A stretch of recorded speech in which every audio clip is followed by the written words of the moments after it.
few seconds early. I've always wanted to do that. Just make you guys think that it's not so... Oh, wait, a little bit earlier. At some point, I'm just going to do it, like, randomly. Like, ages earlier. Anyway, happy Sunday. Don't know why I did that. That amused me.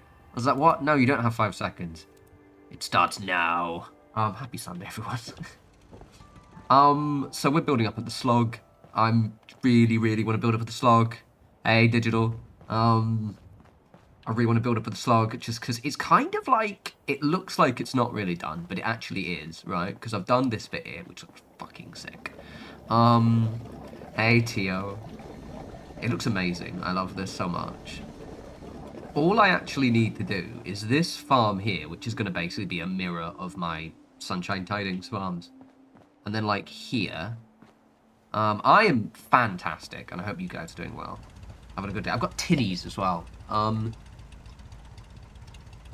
I'd missed it. I'd missed just getting a few, like, you know, it's like 5-6 quid for a 4-pack of Strongbow dark fruit. It's just honestly iconic. It's so good. Grand. That's what we like to hear. That's what we like to hear. So yeah, we're just going to sort of chill, build. I'm actually going to move the chat a little bit up because I realised because my camera's there, I'm probably going to have to. So I'm going to move you guys up a bit more so I can seize you. Right, okay. So I want to build some farms, I think. How much shit do I have before we just emotionally get invested? Oh, no, shit, I've got loads of stuff. All right. And I still have the scrapping mod disabled, I think. Should be, because there's loads of leaves all gone. I might want to quickly re-enable the scrapping mod. Or is there any debris I need to get rid of, actually, here before I do that? I don't think there is. Maybe that, but I think I already got rid of those.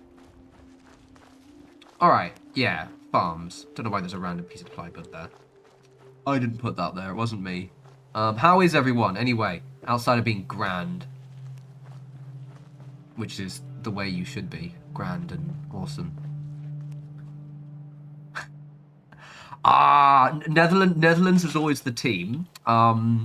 They're like the other team I like to support if or when England are knocked out. I mean, to be fair, in the last Euros and the World Cup, I think you guys have been knocked out before us. However, the Euros was a really interesting one because I used to work for one of my old colleagues was Turkish. I'm from Turkey, and like so I'm quite. The Turkish team based did really well in the Euros, the last one. And because she was Turkish and she was really supporting them, and I was really into them. And then I remember, and I think they were knocked out by the Netherlands, and I was having mixed feelings because I really like the Netherlands, but I also really wanted Turkey to go, not all the way, but I thought they could get, you know, a little bit closer. Evening, Brookie. Evening, K-Chappy. Right, we're building farms. Also, if anyone hasn't seen it, the Netherlands football, like, national team football kit is so good. It's like just orange. I've actually been to Amsterdam and I went to I haven't gone inside, but I was near the Johan Cruyff Stadium and I really want to see a game there because it looks fucking fantastic. Right, we're building farms. And we're doing the style of farms that I've done a million times, so I really like the style of farms. So it's maybe not going to be as inventive, but it'll be cool as fuck. Did we all have a good Saturday? When did I stream? I streamed on Friday. Most of you, I think, joined for that one. Did you have a good Saturday? I did. I finished my book. I finished Catabasis by Rebecca Quang, which is quite good. If you've ever read any of her books, they're very epics, right? They're very much, you know, kind of that Game of Thrones level epic. You know, spanning politics and multiple years and or decades. Nice Digital, I really want to go. I was basically was there for like an old job, and I was walking by, and also just some of the kit looks so good. It's just like a bright orange kit, but it's a really nice color. It just really works. Anyway, yes, so I finished Catabasis, and it's more of like it's less of a big epic and more of quite a personal. It's like Dante's Inferno basically, which is a very different vibe to her other books. I loved it. I can see why some people didn't love it. Oh, nice. So I actually, I saw Arsenal play PSV, not the one where we battered them on the home game, last season, which was quite good. Obviously, I haven't gone to the stadium, but I saw them at the Emirates.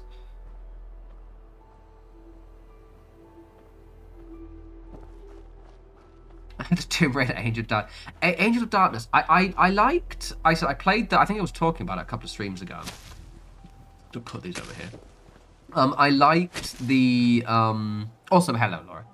I liked the remake. I think I've finished the first one, and I think I finished the second one.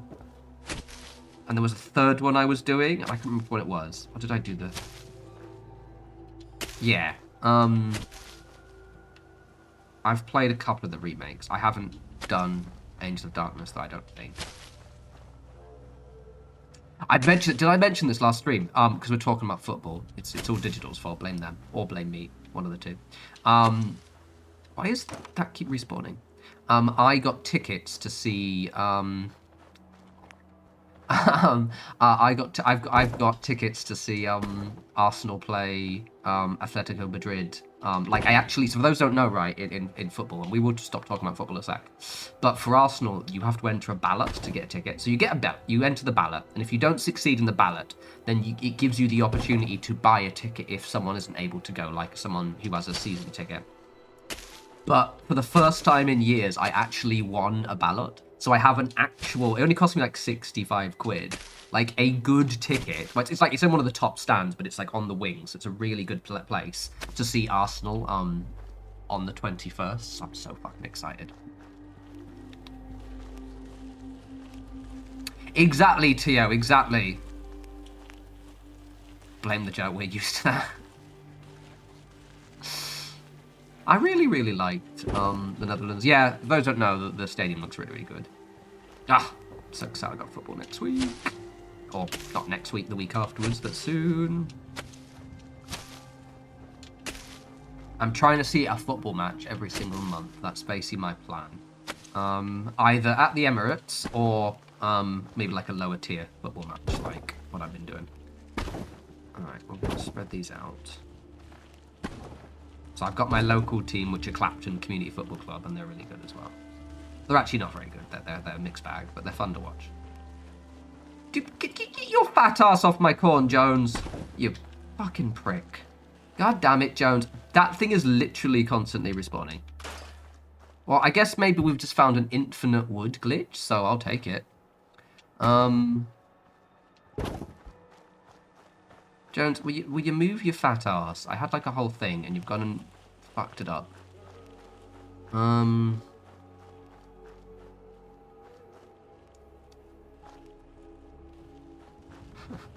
Digital, I might take you up on that. So one thing, and like, so we are talking about football. Apologies, everyone, but not so apologies, because you should watch the matches because they're fun. One thing I really want to start doing is whenever I visit a country, Jesus Christ, that is actually just going to constantly come back. Infinite word glitch, it does keep standing there. Is when I visit other countries, I want to start visiting like other football stadiums. Like I'm going to be in Lille in November, and I'm really annoyed that the team isn't playing a game those days, because that would be really cool. So I think it just spawns when I move anything over it. So if we just want to, that's really interesting. I don't know why that's doing that. Move your lanky ass legs. Hey, Jalebi. Happy Sunday. Yeah, I want to go to more like other stadiums. Thanks, Digital.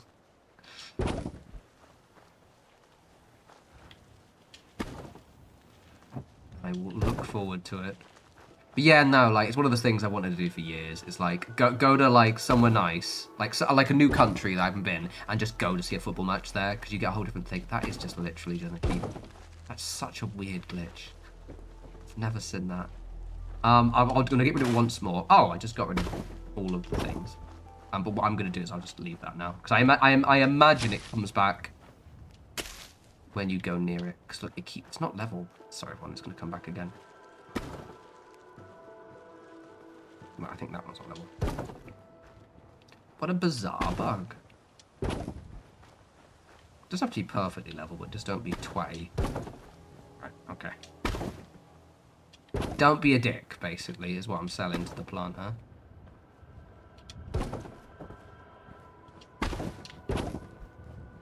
in line.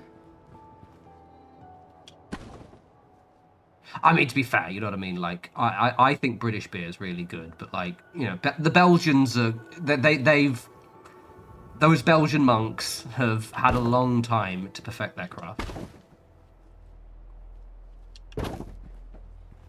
I had a really nice Dutch cider, actually, when I was in Portugal, which is really random. I can't remember what it was called.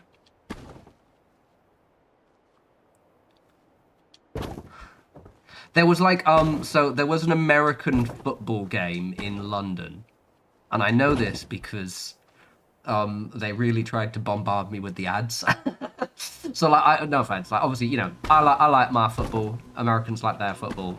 But there is this, and I've mentioned this before, there's this like occasional attempt by the NFL to like move over and like get some European exposure. And it's always like hilariously half-hearted.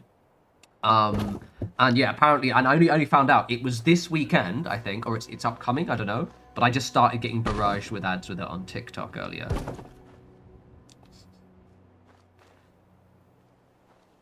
I've had Hefeweizen before, I think. German beer generally is top tier, by the way, if you've never had it. It is rather good. The Germans. What was that? Sorry, we're talking about alcohol. Also, yeah, I've got Strongbow dark fruits. What was the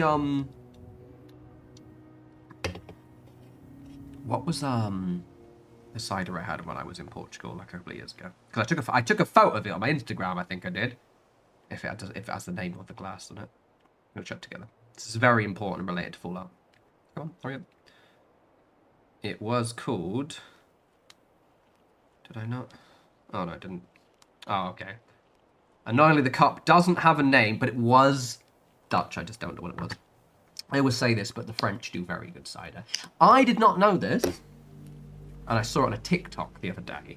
Apparently, because for those who don't know, if you're English, specifically if you're from, like, you know, the southern part of England, you're descendant from Normandy, right? Because obviously the Norman invasion, 1066, who are French, which means we were colonized by the French, which honestly I'm surprised they don't mock us enough for, because I kind of feel as if I would mock the English if, you know, I'd be like, ha, I made you.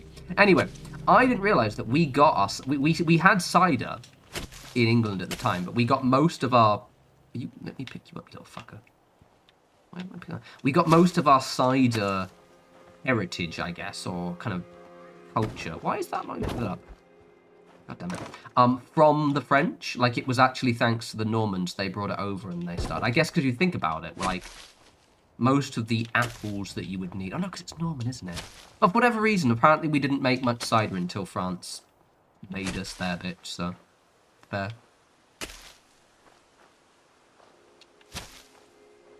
How are my French lessons going? So I'm not getting French lessons yet. Because basically, I've been spending so much money on the flat that I have to be like, right, I've got to be ready first. And also, I'll be really honest, I'm a little bit nervous about getting French lessons because I'm very embarrassed to talk to someone. So I haven't started officially my lessons yet. I'm probably not going to be able to do them now until after I get back from France. So what I'm going to do is I'm going to probably use France as an excuse to sort of reignite my desire. 'Cause I'm going again for a long weekend. But soon, basically soon. So I use a combination of Duolingo, I use the Noji app, and I have like a couple of books I use. The problem is yeah, I don't get a chance to speak to anyone, so I tend to not be very... My vocab is quite decent, I think. I think overall, like, practice around 3,000 words. But my speaking is diabolical, and I'm very, very bad at, like, hearing what you're saying. So I can, like, read French. But the thing is as well, like, I say I can read French. I can get the gist of what someone's talking about. But, like, I'll sit there and I'll try and think, can I understand individual words? And I just struggle so much. So, it's fine. But I need to actually start getting consistent French lessons. Un tlepu. Un tlepu. I think it's good. I think when you do 6K, then you're like kind of conversationally fluent, basically, I believe is the idea. And I feel as if that translates to kind of roughly where I feel like I am. Where, like, even if I follow a lot of French, a decent number of French people, either on, like, Instagram or also old French colleagues. And I find that, like, I'll try and read their posts, and I'll get the gist of what they're talking about, but I'll only know, like, 50% of the words. And often it's certain words, similar to how we have, like, shorthand for words. French does the same thing, so they'll shorten words, or they'll... Also, a lot of the verbs, the way they're conjugated, I won't realize that that's a verb. I'll be like, oh, what is that? Because it, you know, it looks a bit different, so...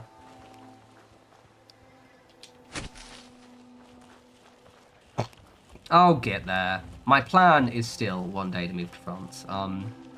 Realistically, as I've mentioned, I kind of want a year just to sort of mong in Brighton. So basically, I will not be moving next year, but maybe the year afterwards. We're going to try again.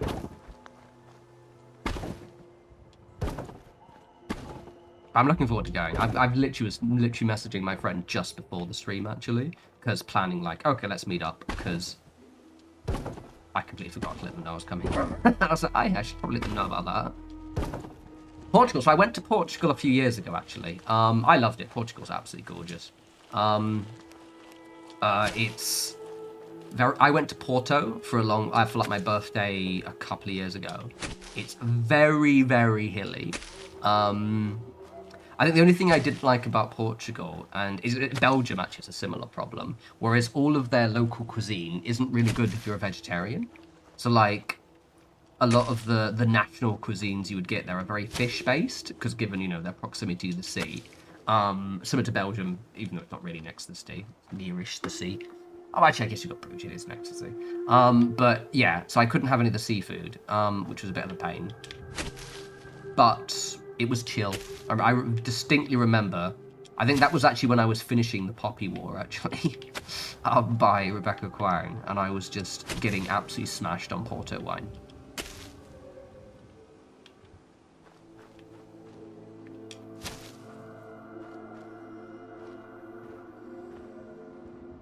Oh, no, Tio, like I said, the France thing has been, I've been planning the France thing since 2002.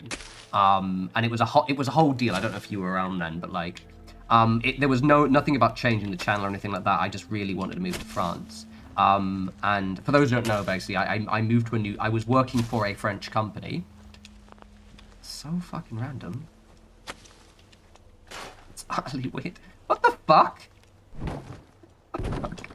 I have never seen this bug ever. That is so bizarre. And I basically, the company laid off a load of people. So I ended up joining a company so I was working for a French company. And then I applied for an international company with a French office. And in my interview, I was like, I want to move to France. Can you make that happen? Can you sponsor my visa? Because obviously with the Brexit thing, you can't just move over. And then I worked there for a year, and then after like 13, 14 months, they just laid me off. And they just led me on for the entire year, which caused a whole thing where I had to basically change my entire plans. So the plan is I do want to eventually move to France, because it's been on my to-do list, or France or Belgium, basically, which is why I went to Belgium this year on my holiday, because I wanted to see if I fit the vibe. I just don't want to live anywhere that speaks English as a first language, basically. And yeah, so what I've decided to do is I really like living in Brighton. So I'm going to live in Brighton for at least a year and a half. So I'm going to do the whole of next year, and then we're going to try again in 2027. But in the way I'm going to do it this time is I'm actually going to apply directly for a French company. And just, I'll end up probably trying to see if I can move to Paris or Brussels or something. Fucking Brexit, basically. Fucked everything up.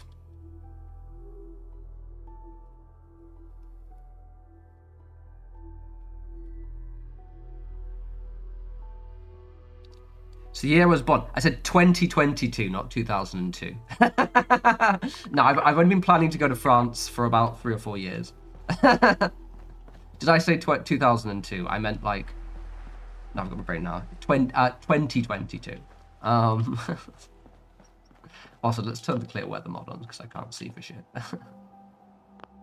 No, so I've only been planning since like 4 years ago. 3, 4 years ago. I remember correctly, I got the new job that was meant to move over to France at the end of 2022. And then I was laid off just at the end of 2023. Yeah. And then I worked for another company for about a year. Then decided, okay, So basically, it's one of those things. No, it might have been my fault, to be fair. So what it was when everything fell through, I was like, okay, I need a backup, because I was living in fucking Essex at the time. I was living living with a friend who I didn't like. That's not happened in a while. I was living with a friend, but I was living in a flat share. I'm too old to live in a flat share. It just wasn't for me. So I was like, okay, firstly, I need my plan B. If the France thing never works out, I need to live somewhere really nice. So that's why I moved to Brighton. So that way, if the France thing never works out, France or Belgium, I always refer to it as the mainland Europe move. If that never works out, I still live in one of the most beautiful cities in the UK. I have a lovely apartment, so I won't feel like I'm losing anything if I don't go, but I would still like to go.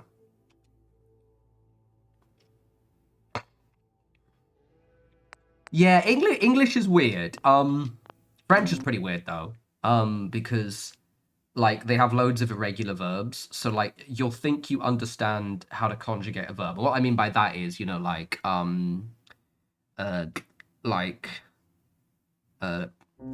Blaine's brain now. Like to like j'aime, to like, two M's, 2M, ils aiment, ils aimons, vous, vers. It's basically like my brain's frazzled now. I'm put on the spot, basically. But it's very difficult to conjugate verbs. And eventually, like, you know, like, for example, a verb for we will end with us, so vous. It would be like vous aimons or something, they like. But then you will be like, no, nous is we, vous is you. But the point is that, like, you'll learn those 6 conjugations, and you think, okay, cool, I can now conjugate any verb. But then at least half the verbs are irregular, so they won't follow that normal format, and it just gets really confusing.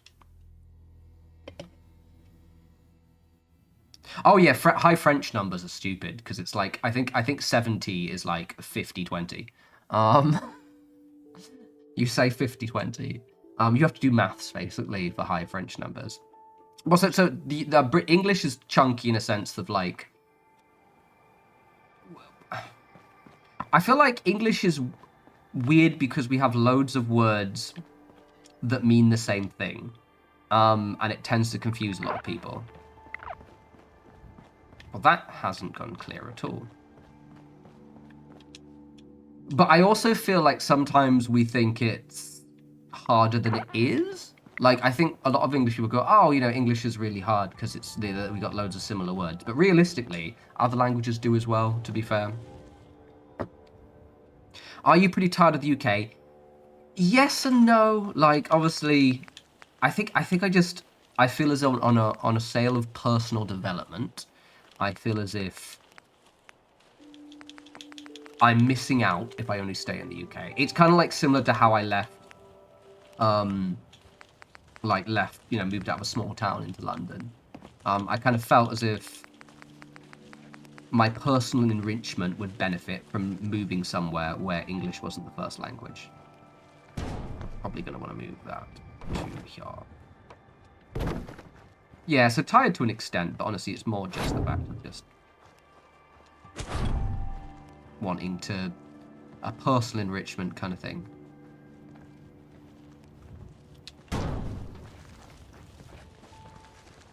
Oh wait, how did I do it? I've literally, my brain's not working at all. How did I do it? I just got a grey card very quickly.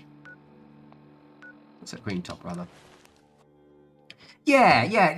I mean, to be fair, French culture is really similar to British culture. Don't tell them that, but it is. I think it's more the language thing for me. Oh, yeah. I'd actually completely forgotten how I did my little roads. So it's like this. With that, 2 of those. Yeah, I remember now. Yeah, so yeah, Brookie. So that's what I was describing. My problem is I didn't study grammar in school. For whatever reason, I was just never really taught grammar. It's a weird thing. Some schools teach it, some schools don't, and I was just never. So it took me a long time So for example, yeah, in French, you've got like, the present tense is, I, in the order it's usually presented as well. I, you, he, she, it, we, you, plural, and then they, singular. They, plural, male and female. And so there's usually quite standardized rules for like half of verbs. So like, yeah, and then sometimes they'll change it. One of the more annoying things as well is the verb will also be presented as the like, I think the best one is like, I am is a really weird one, because the actual, my brain's actually not working. I'm going to humiliate myself if I get anything wrong, so I'm not going to try. But basically, irregular verbs fuck my brain up, and reading of irregular verbs is hard enough, but when someone's speaking to you and they're using any kind of conjugation of a verb, my brain just is like, I don't know what you're saying, because a word that I know, I don't know what it sounds like with a different conjugation, and it's just, yeah, it's frustrating. No worries, Miss Cams. Thank you for briefly popping in.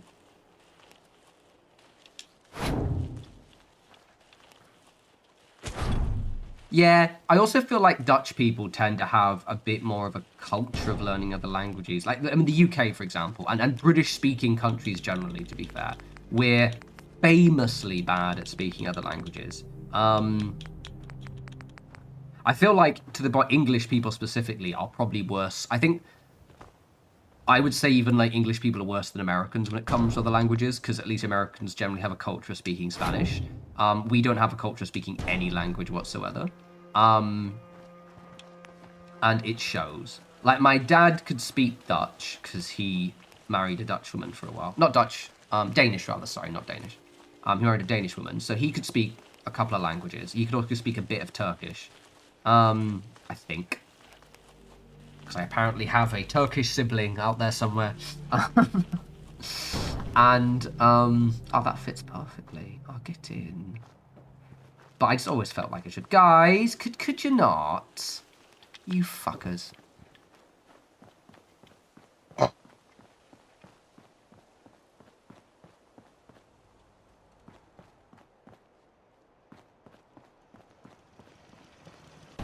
If you don't know this, by the way, I've made a video on this years ago. But if people are in the way, you can knock them over with turrets. Be gone. Okay, it's not working. Why is it not working? Why is it not? Oh, there we go. I think if they're not mid-animation, you can move them. There we go. Get that way. Get that way. Okay. Fucking prick. Move out the way.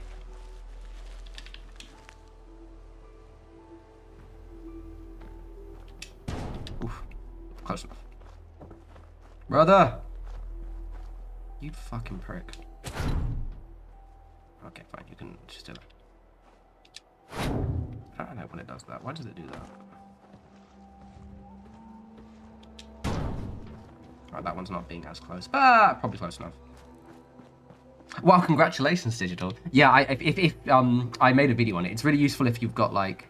That is, like, not even centered. It's very useful for Brahmin getting stuck on things.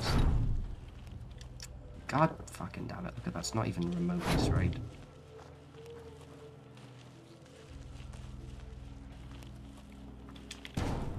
That's better. Right, let's save, because that is going to crash out.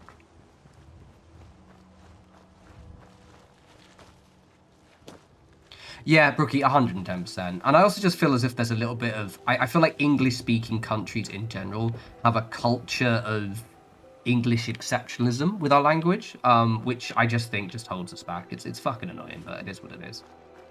I just find, yeah, and like, I think for me, like, I've been practicing French for years, and like I said, my vocab is good. Like, I can identify a word, but when someone uses it, for example, when someone uses a verb and they conjugate it in a sentence, I really sometimes struggle to know what they're saying, which is frustrating, because I usually know, like, the present singular tense of it. So I am, you know, I eat, I drink, and that's usually the only one I know.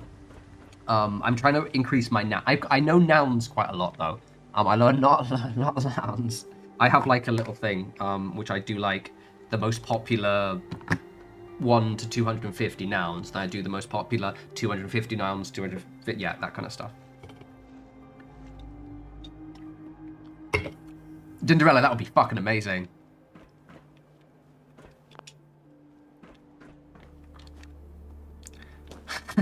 Exactly. Maybe that's right. Maybe they're not actually moving them because of collision and because they've just realized they've shoved a turret in the face. Okay, like this looks good. That one's a little bit got a space, but I think we can all agree it's fine. So let's put a thing in there.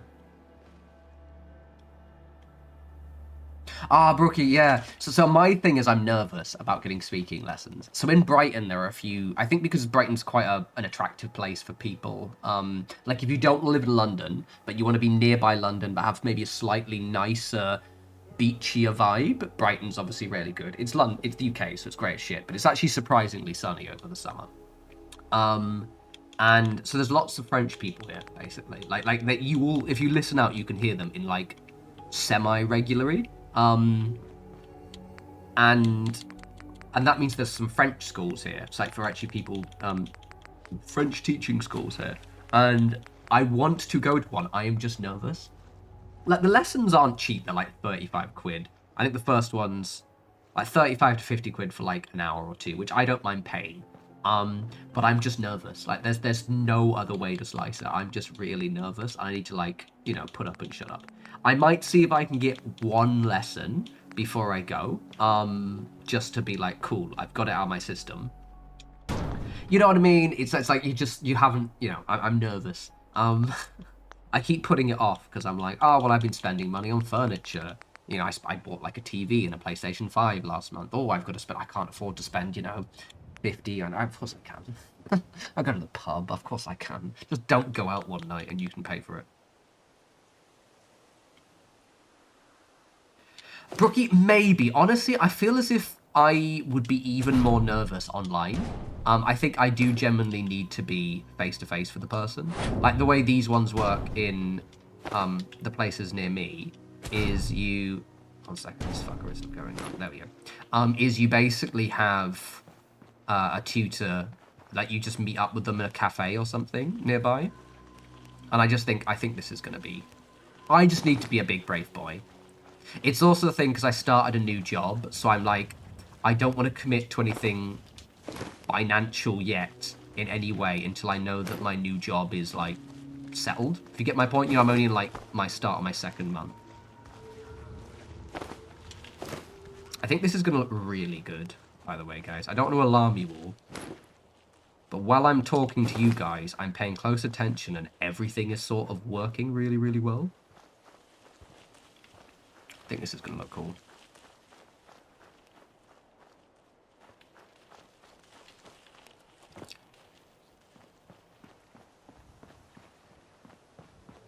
Yeah, just, I mean, I imagine my rent's probably a little bit more than yours.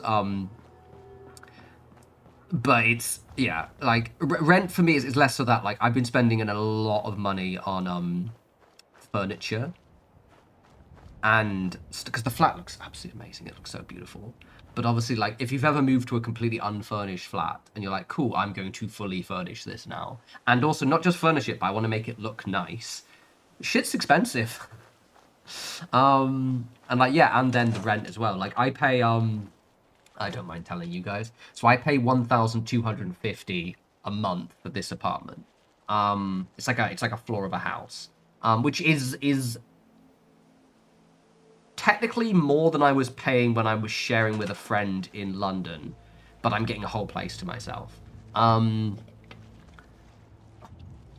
I'm paid well, so it's not like it's under half of my money, which is grand.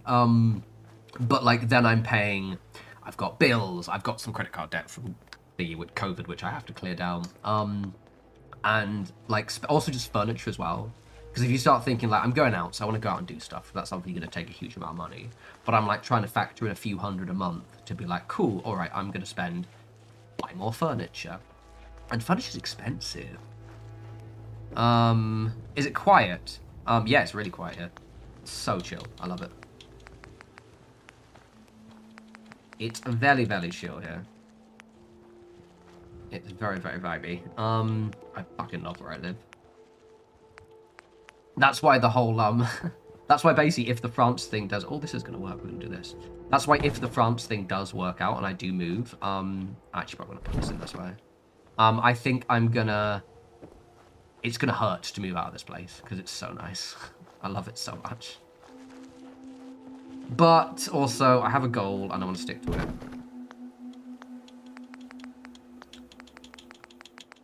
But yeah, I'm going to basically, what my plan is I'm determined to get one French lesson, speaking French lesson, before I go to France. And starting next week, I'm a big person. I don't know if a lot of you guys are the same. Because of the tism, I have to do things in a very structured way. Otherwise, I can't do them. Like, okay, I have to do this. It has to be done properly. I have to prep for it. So I basically got starting tomorrow, like, a 4-week, because I'm going off to France for the weekend in 4 weeks. Like, a 4-week self-tutor program where I'm like, okay, we are going to up my game a little bit. And then my plan is the week before I go, I'm going to get one French lesson. That's sort of how I'm going to do this. Will you, motherfucker? Yes, the novel was good. So I finished Catabasis. It makes slight sense, Theo. But also I'm well aware that my approach to things is very autism-led. Or I don't know what flavor of the tism I have. Yeah, so I finished Catabasis. Really, really good. I finished it quite quickly, actually. That's the thing. Like, even though I don't maybe think it was good as some of her other books, it was still a very good book, and I also burned through it quite fast.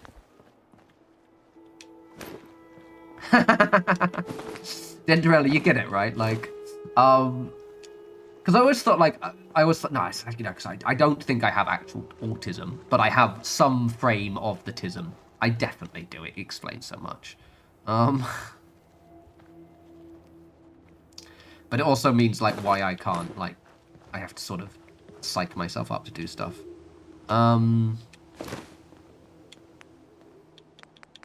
Yeah, Brookie, honestly, I can see myself maybe trying it out at some point. I just think for the first ones, I do need to just, like, do it face-to-face. And also there's the added bonus of, like, me meeting people in Brighton. I think I'll be more confident doing it online when I'm a bit better.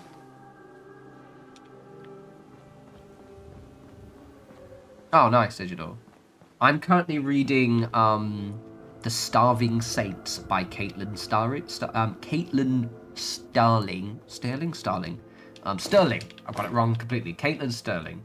And it's a horror novel. It's already quite Game of Thronesy. It's kind of like dark fantasy. It's not even dark. Yeah, dark fantasy, because I think there's some fantasy elements. I'm only on page around 30-something. I started reading it yesterday. It's quite good, although I did get a bit drunk when I was reading yesterday, so I haven't gotten very far into it. But we're in full spooky book season now, so it's horror books for the next 2 months. Yeah, I didn't realize. I'm always curious what I actually have. Because, like, a big thing for me is, like, I talk to myself incessantly. And also I find that I have to really plan and structure my life, or I tend to get, like, quite kind of like, I can't do this. This is one of the many reasons, guys, why often I'll not do a video in ages, because it's like, vibes are not right for me to finish it. And it's weird. I think, to be fair, I think most people have something. Yeah, my big thing as well is I sometimes really struggle for focus. Like, I have really bad attention problems. Or I'll be trying to sit down and work, and I can't sit down and work, but, like, I can't force myself to do it. But recently I found I sort of just mentally tell myself, just do it. Stop fucking around and just do it. And it's helping a lot. But yeah, tell yourself to shut the fuck up now and then. That's what I do. It's helped a bit. I haven't found out I'm on the spectrum. I just suspect I'm on the spectrum. Thanks, Croton. Thanks for popping in. I haven't ever been diagnosed. I just suspect I've got something. I'm also a little bit twitchy as well. Like, not Tourette's, but, like, diet Tourette's. I make noises. When I'm alone, when I'm quiet in my own head. I think that's the reason why I'm quite good at talking, because I I need to be constantly making noise.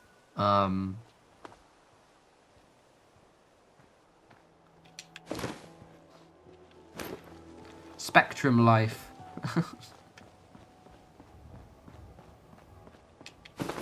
Tio, that's very cool. My birthday's in July. It's kind of a boring one, to be honest. Wow, it's actually perfectly timed during the year, but it's not like an interesting day. 7/7/1987. Because I'm also somewhat old.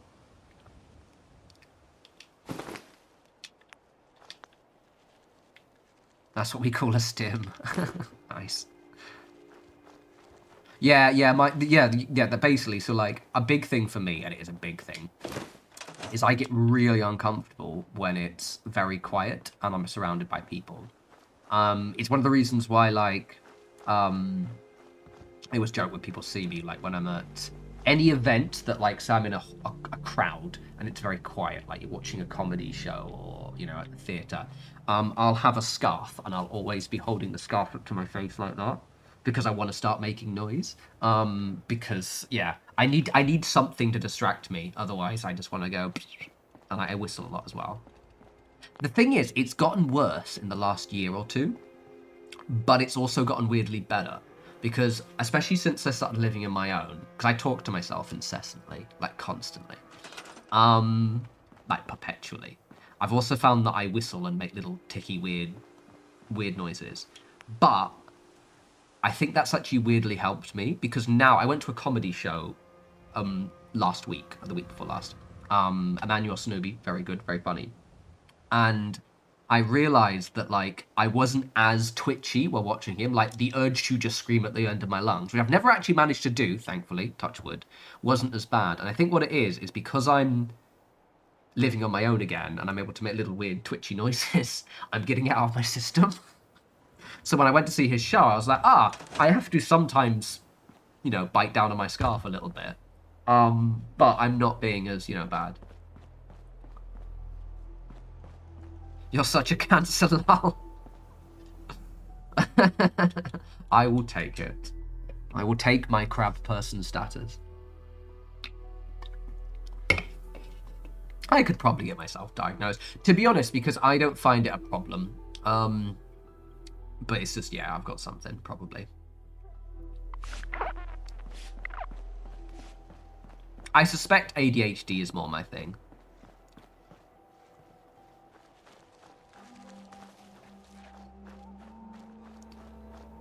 Fair, Tio, actually, yeah. Yeah, mine's like right in the middle of the year, so I tend to be quite good. Guys, this is going to look really good, by the way. I know we're having a deep chat about mental health, but also this is going to look fucking sick, mate. It's not fucking amazing.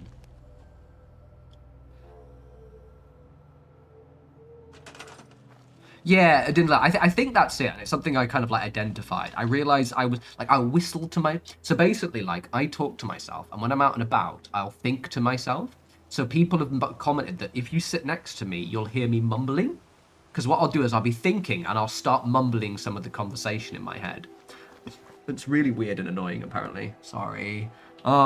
Ex-colleagues who I've sat next to. But I found that ever since I lived on my own, and therefore, like, I'm not self-conscious of, like, I've got to keep it down a little bit. I've got to keep it down a little bit because I'm talking to myself. And I just allow myself to, like, whistle and make little noises. I feel so much fucking better. So, yeah. Let it out, everyone. Let it out. Oh, sorry, Dog, that was a bit of a dick move. You can go there. Thank you, Jalopy. I will take it.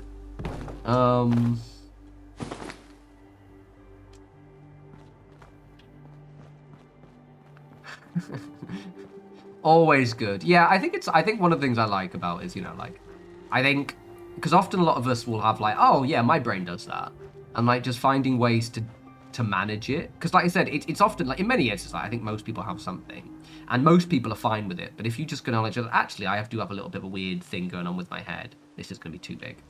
It's just finding out, like when I realized I just needed to make little weird noises to myself. God, I feel so much better now.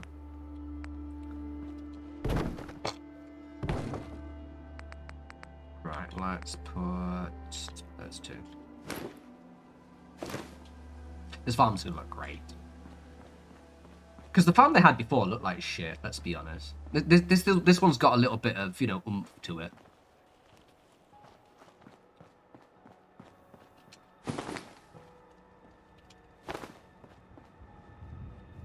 Yeah, so one thing I actually realised, I think I mentioned it on the stream a little bit last, on Friday even, is when I moved to Brighton, I like to go out and read in the pub, right? But I realised I've been doing it a bit too much. One, because it's expensive. Like I'm in my late 30s, I've got a good job, so I'm paid quite well, and I don't have kids. So normally, traditionally, I should have quite a bit of money, but I was finding each month I was running out of money. Which hadn't happened to me in ages. And it was because of the fact that, because I moved to Brighton, I was going out like multiple times a week just to read. And I realized I wasn't actually even enjoying it so much. And I realized I haven't been spending as much domestic time at home as I should. And I think that's something I'm going to be trying to do quite a lot, which is why I got the tinnies in, because I used to do this a lot. Like I used to just get some tinnies in, just play like The Long Dark, or some kind of like really time-consuming game that I can just put on some ASMR or something in. Because I listen to my ASMR as well. I need noise. I need constant stimulation. And it's just quite nice. And it also allows my batteries to recharge. Whereas when I'm out and about, I'm always like, even though I'm on my own, I'm always feeling like I should be potentially talking to someone. It's really, really weird.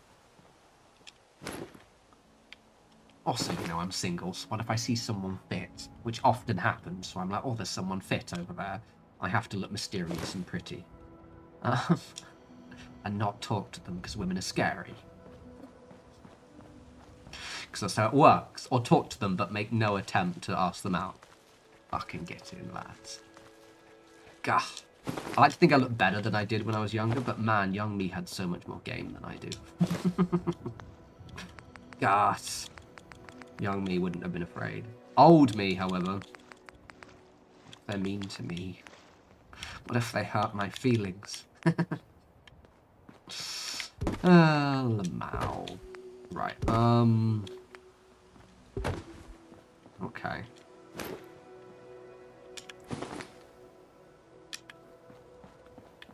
Oh, I do miss a big titty, though. I used to love that. My thing is, so I mentioned before, but I basically always have, a lot of it also because I have like slight ringing in my ears. You'll find my mojo. Thank you. You know what the worst part is? Sorry, I'm jumping through topic. I think I might look the best now than I've ever looked since probably I was much younger. And I know for a fact I get checked out a lot more now.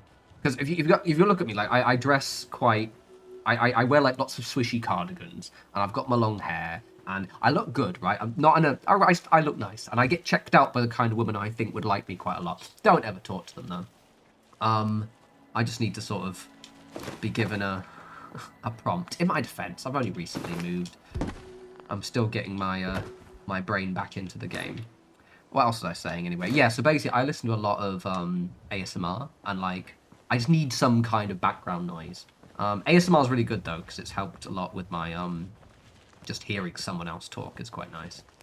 But also because I've got the ringing in my ears, if I don't listen to something, all I hear is ringing and it's just a pain in the ass.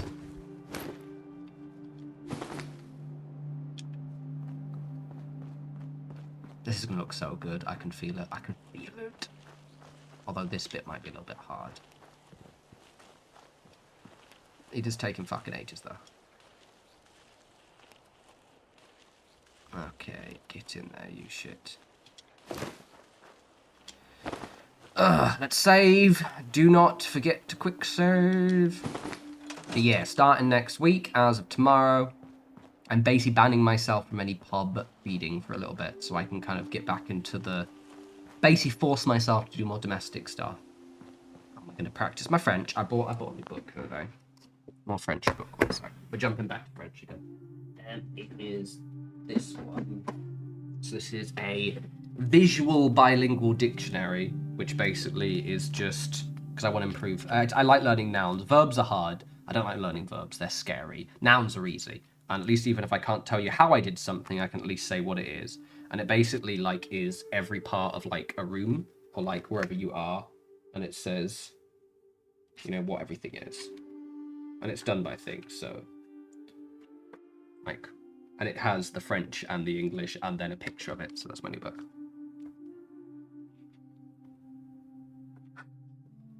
That's a good shower routine, digital. Okay, just saved. I remember back when I was a young man when Papa Roach first dropped, and I had their is it Infest album, and I thought it was cool as fuck. I was actually thinking randomly, again, digital, thank you for suggesting a topic, is that I want to start getting back into buying CDs again, because I've still got a couple of CDs when I was younger, only a few, maybe one actually. I think it might literally be one. It's a Birthday Massacre, if you ever heard of them. They're kind of like a weird, almost like what I imagine a precursor to Poppy would be.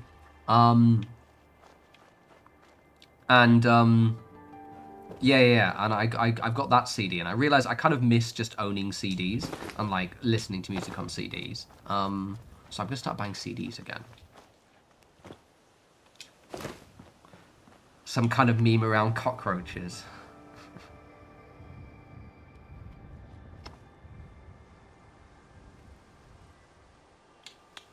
I will, Tio, don't worry. I sort of need to cool the brain down half the time.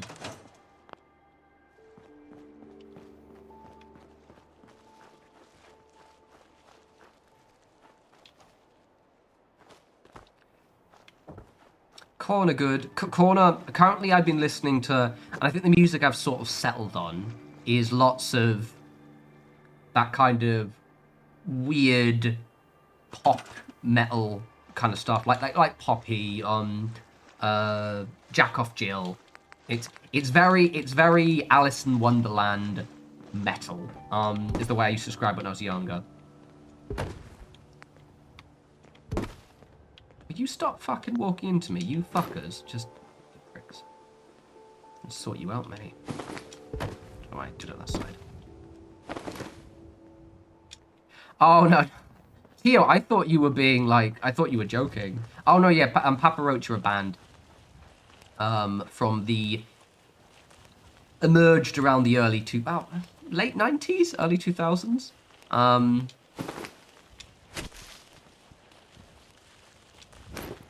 They're pretty good.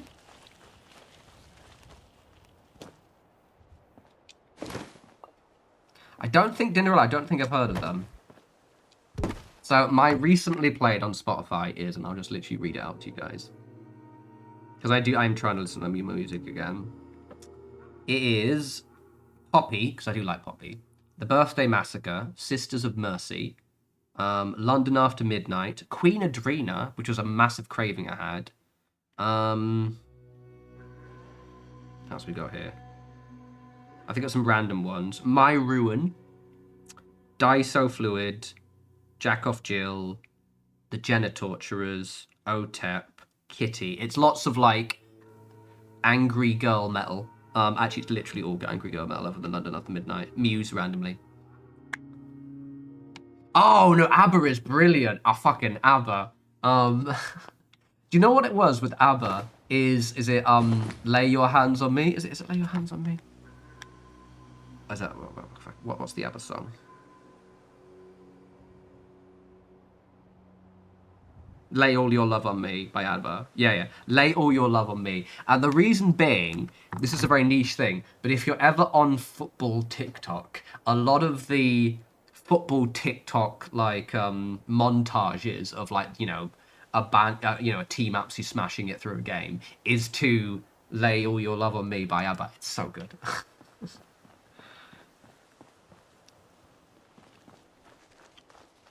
I think my guilty pleasure is 90s Britpop and pop in general. I think like sometimes I'll get really drunk and listen to like Natalia Imbruglia Torn, and then like things like that. I'll just go through all of those random pop songs I listen to in like the 90s when I was like a preteen.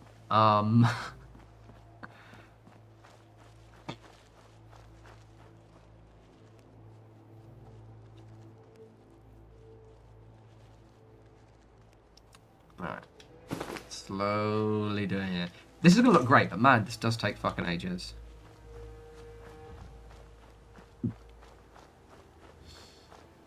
OTEP are good. Yeah, Shania Twain, shit like that. You can tell, like, I haven't done it for a while, actually, to be fair. But sometimes what I'll do, you can tell when I've come home really drunk, but, like, come home a bit early.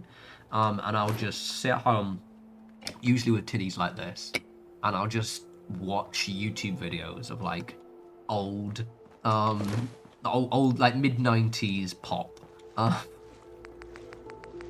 Does make you feel quite nostalgic and old, though.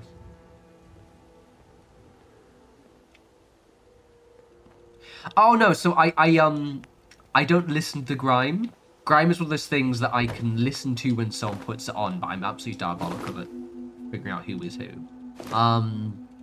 My old barber, he used to have grime on all the time, and it was so good. But I just don't know any of the artists really, which is a shame because it is very good music. It's so like quintessentially London, and I love it.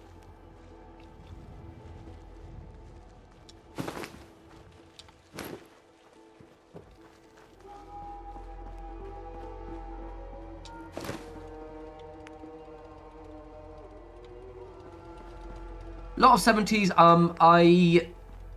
One of those songs, you know how YouTube, whenever you're listening to music on YouTube, right, or watching videos, it'll suggest stuff to you, and you can almost tell when you're in those moods to listen to music, because it'll suggest, oh, you're listening to music, okay, I'm gonna suggest the music you listen to.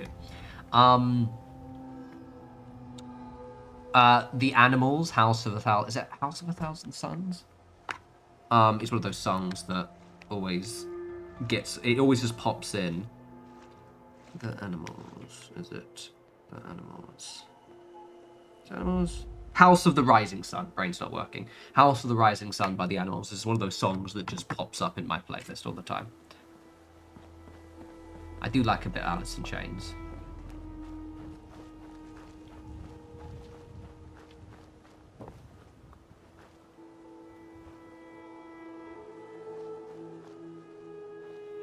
Yeah, no, I go through mirrors. I would say, I think when some people say guilty pleasure, they don't mean literally guilty pleasures. It's more just something which is not usually their kind of stuff which they listen to. Is how I interpret guilty pleasures. It's not actually like, you know, because for example, everyone loves a bit of ABBA, right? The one thing is about my 90s pop thing is I have to be careful not to do it, because sometimes, as anyone who's like, you know, millennials, I think we're all going through this now, it makes you a little bit nostalgic and sometimes nostalgic in a good way. You get a little bit melancholy. Oh, fucking God. Why is it when I'm streaming with these new glasses? Oh. I don't notice it hurting until I'm streaming, and then suddenly I'm like, oh, actually, that really aches. How annoying.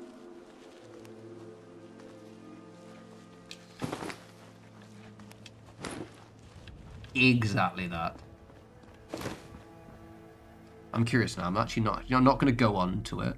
I'm just going to see if I can see what my liked music playlist is and read it out to you. I'm going to make sure it doesn't actually start playing YouTube videos. It's funny because I'm never going to show you my suggestions because it's mostly ASMR videos and I don't want other creators to be revealed. But I listen to shit tons of ASMR, guys. It is just literally, I'm just going on my homepage now and it's just like, mine when I'm very drunk is I listen to lots of Indilla.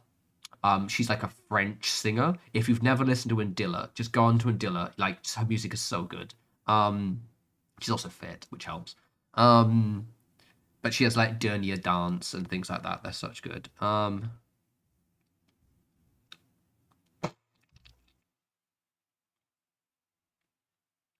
me just quickly move that to the side. So where's my music playlist? It usually just suggests after I scroll through for a while.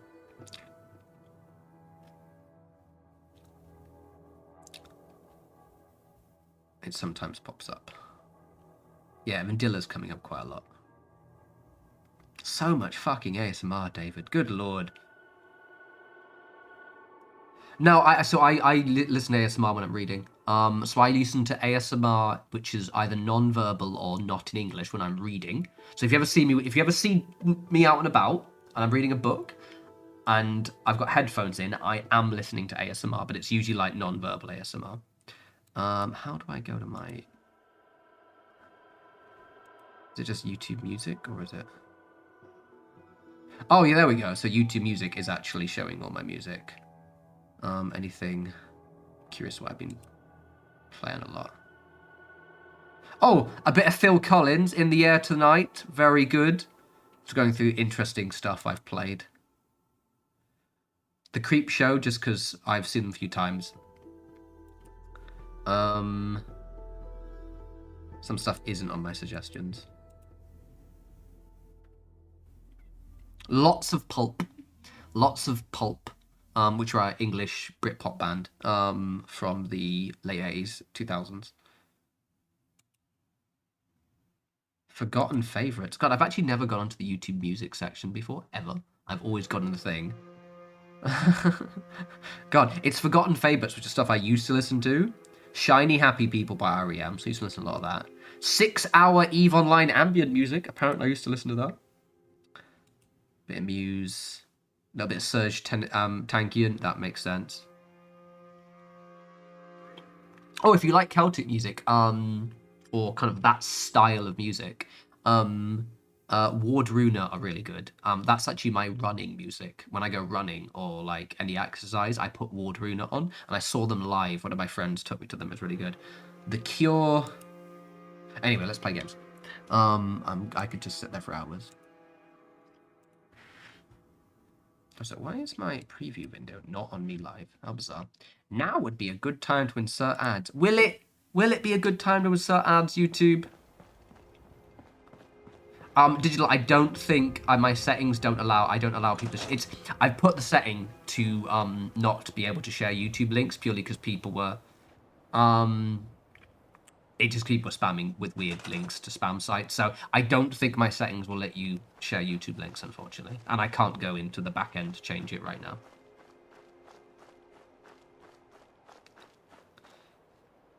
You're entering my emo phase from the 90s. Nice. Yeah, I think now I've started just like, I don't know, I want to start getting into new music again. Because back when I was younger, like a lot of, in the late 90s, early 2000s, I was very into my music. But as I've gotten older, I've done the thing that a lot of millennials do, which is like, we just sort of listen to the same music forever.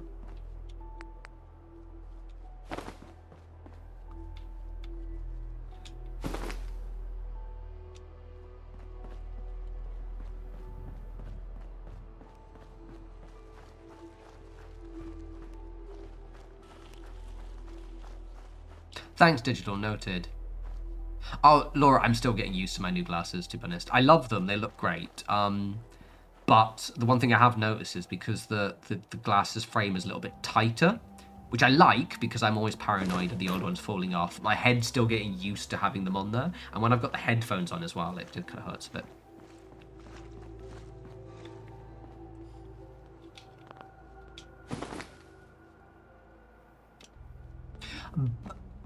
Brookie, that kind of binaural, yeah, I can see why that would be quite good, yeah. I just like noise when I'm reading. I just need something to sort of, but I also like being out and about, so it's weird. Right, this is, I'm gonna do this side so I can then do the platforms instead. So yeah, let's do this side of them. Oh, that one's like not even remotely. It doesn't matter.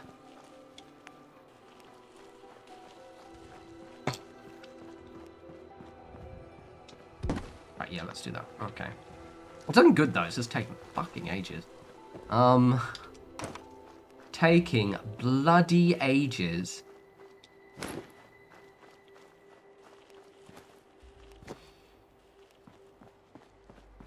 Fair. Now, my big issue is, like, in terms of sensory fatigue, is I have, like, really bad ringing in my ears. Like, I've just always had it. I don't know if it's due to actual ear damage or it's due to, you know, brain weirdness or whatever. Or maybe it's just earwax, who knows. But it's really annoying.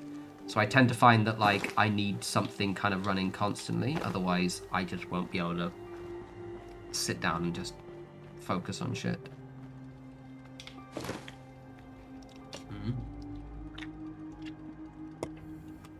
This is going to take ages, but once it's done... I mean, the thing is, the big thing that is just doing these little boards is taking a while, but once it's done, innit? And it's not fully straight, but honestly, that kind of works, because it needs to look a little bit junky.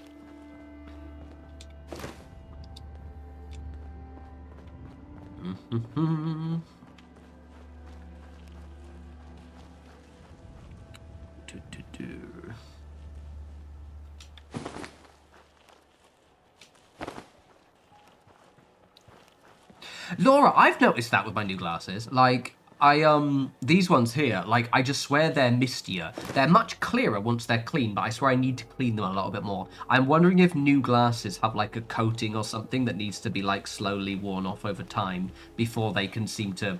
Because they seem to, like, get misty a lot more. And I swear I noticed this when I got a new player last time as well.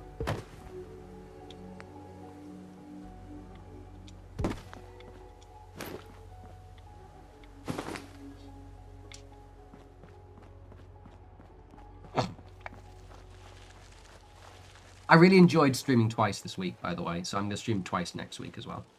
Just for the record. And I'll probably do the Friday stream again, because it was quite a vibe. Do you know what the weird thing is, right? So I went, because it was Friday, I was like, oh, I'll have a pint and read, because I was at the end of my book, so normally I don't drink just before a stream. And I was like, cool, I'll just pop up the road, have 2 pints, get to nearly the end of my book. And I don't know what it is. Whenever I go, if I go to the pub, even if I had loads of sleep, and I know I have to stream, I just get super tired. I don't know if you noticed at the start of that stream. I tended to perk up when I got to, like, about an hour and a half in. But at the start of the stream, I was quite sleepy.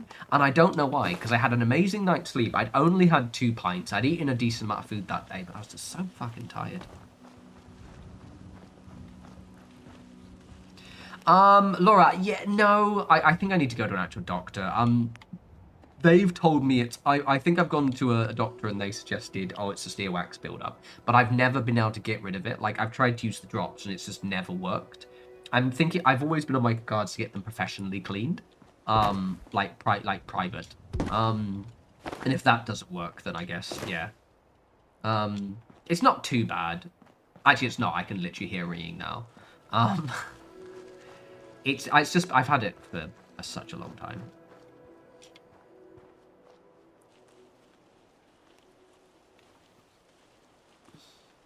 I'm wondering if it's similar to my eyes. So I have a lazy eye. This one is lazy. Which means I go cross-eyed quite a lot. So I have double vision all the time. And the reason being is because that ear is the dominant ear. That ear is lazy, but not so shit that that one takes over. And I'm wondering if it's something similar with my tinnitus, where it's just like, it's overcompensating for something, rather than necessarily being due to damage.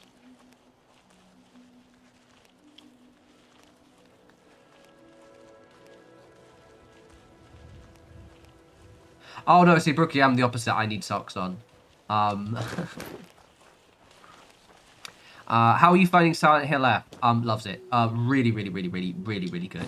I did get a little bit frustrated with one of the puzzles the other day, when we were on the stream, because it was like, I think you were actually on that stream.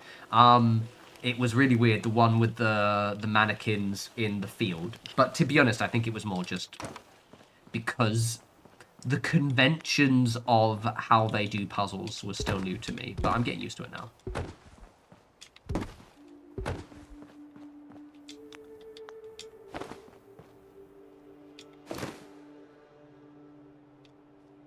Yeah, but so I have that as well. Like, so like my brain, like, you know, due to the tism, sometimes can't switch off. And what'll happen is I'll start reading a book and I will just, my brain will just not switch off, and like the book will start me thinking, and I have to like really obsessively force myself to focus, because otherwise I'm going to go wandering. Yeah, I got really tired the day before the stream, and then I woke up and it was fine.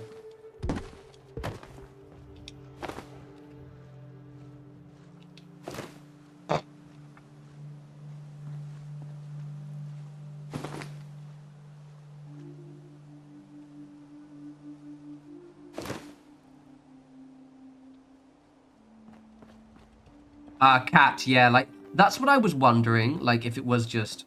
It might just be headphones. I was a big thing with like headphones. It might be that, but I don't know. It almost.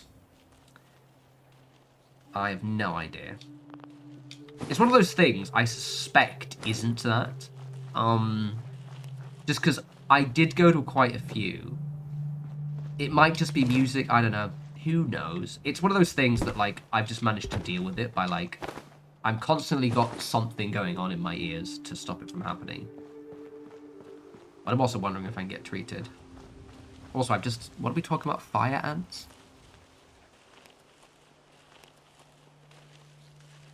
You'd learn to tolerate shoes after get torn. Fuck me, Dendrella. That's a bit brutal. No, I like wearing. I wouldn't mind to get some sandals, actually.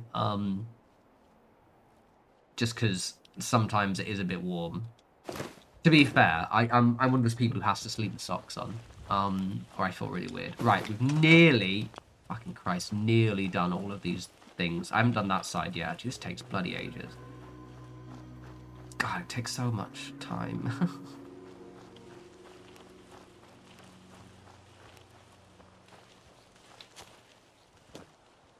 No worries, Dawn, and thank you for popping in. Yeah, no, also, if I keep looking that way, I'm reading the chat. I'm meant to be talking that way. Thank you, Dawn. Yeah, no, I'm also enjoying streaming, and like one of the reasons why I wanted to like maybe start doing 2 streams is I get to play something like, you know, Silent Hill early in the week, and then Sunday, or we flip the day over, can just be the day where we're like, cool, we're just gonna play Fallout. I can do my building, because often my building takes, like this, you probably see already, this is taking me ages, but the end result is really good. So I get a few hours in where I can get to be productive every week. It takes a little bit the pressure off when I'm doing the video, because I want to have this video done next week, ideally. And then you guys get to see, and plus I get to waffle, so it's all grand.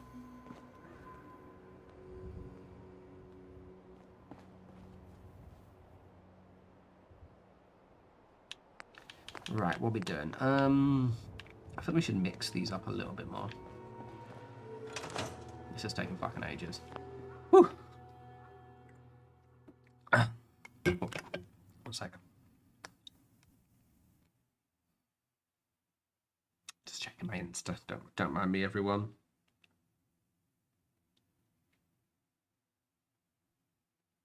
Why's the music suddenly stopped? It's weird. Definitely gonna take that off the bucket list. Well, I think, Zach, I think tinnitus is like, or tinnitus, whatever we want to say. I actually said tinnitus, which I believe is the apparently American way. It is tinnitus, but like, tinnitus is a symptom, technically. Right, so tinnitus is the ringing, but the cause of tinnitus might be a million other things. So you can have tinnitus due to ear damage, but you can also have tinnitus due to, like, mental issues. Like, your brain can trick yourself into getting it. So I have tinnitus, but I don't know what the cause is. And I would really like to know, just so I know. Oh, Brookie, it takes me fucking ages, mate. It's one of the reasons why, like, I would love to paste every week, but I just can't, because it just takes so long. That's why the Fallout streams are every week now, so I can do some questing. I might not be have time to do some questing today. I might just have a building quest stream today. But also I can, like, waffle to you guys and also, you know, get some building done. So at least it allows me to kind of, like, basically streaming and also building kind of, it makes sure I do it, basically, rather than just being like, oh, I'll do it tomorrow. Tio, I don't know, mate. I don't know. I have to try it. It's one of those things. It's like I just have to go and do it, but I don't know how to do it. But maybe I can solve it. We will find out. Yeah, I like the vibes of these streams. And one thing I was thinking about earlier today, because I've been in a weird mood. I think whenever I start a new job, I always get weirdly melancholy for a while. So it's one of those things that, you know, I'm conscious it's happening, but I still can't stop it from happening. I get really melancholy until I'm like settled in, and I've only been there like 6 weeks, so I'm still not fully settled in. And I had to psych myself up the other day, because I was like, oh, I feel really messy and I feel like really disjointed and shit. And I was like, yeah, okay, Granted, work's still a little bit weird because I'm getting settled, but like one thing I really like is how nice these streams have. Because I've been streaming now again for like about a few months, and just the vibes in these streams are so nice. I love waffling to you guys. We also end up getting into the most random topics, Exhibit A, and it's just a good vibe. I like it.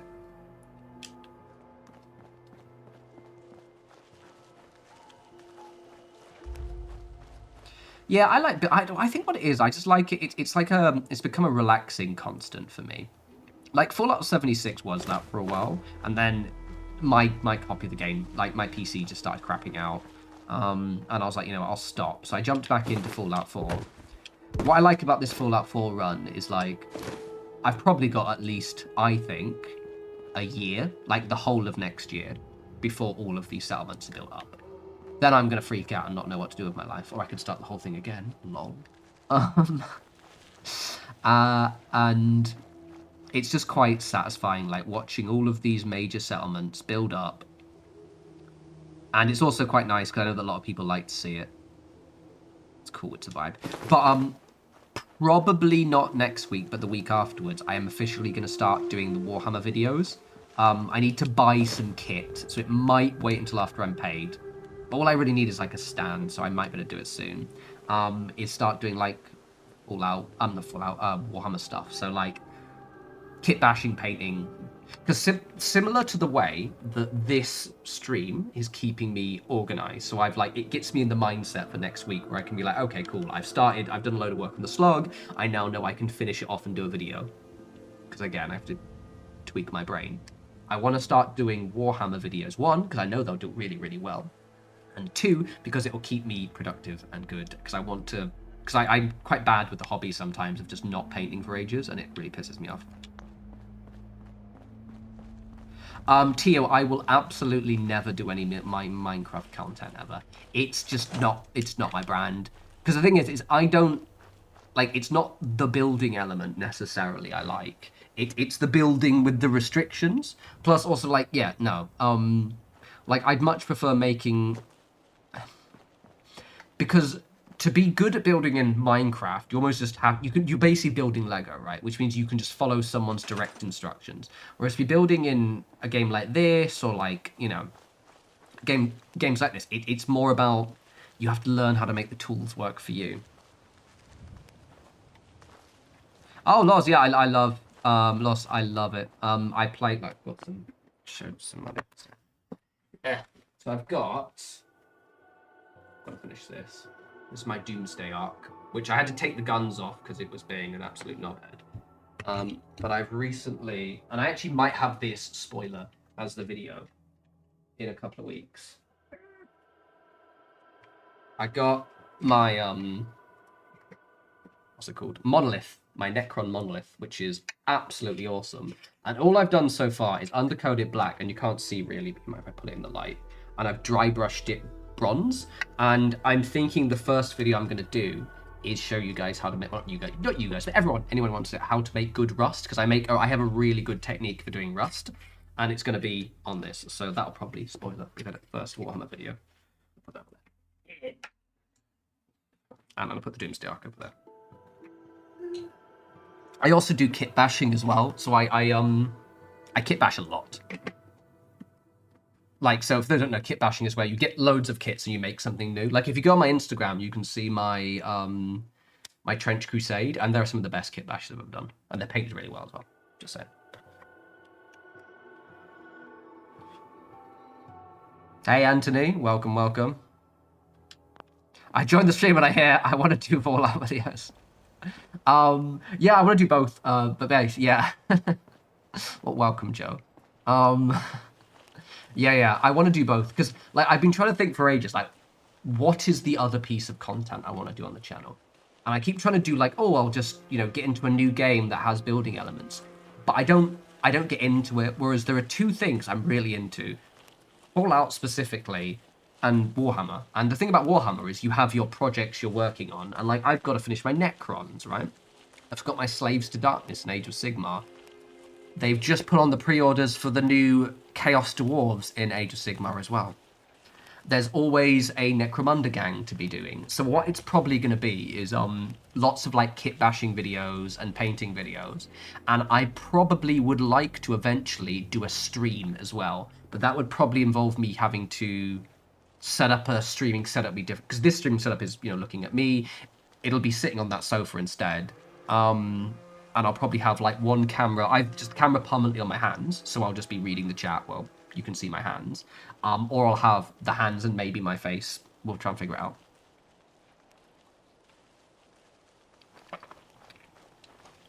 Laura, yeah. We went to, so that's Warhammer World. And I went to Warhammer World this year, actually, with my friends. We booked out 3 of the boards, and we had a lads' weekend where we got very, very drunk, played Necromunda, and then, yeah, I looked around the museum as well. Quite good.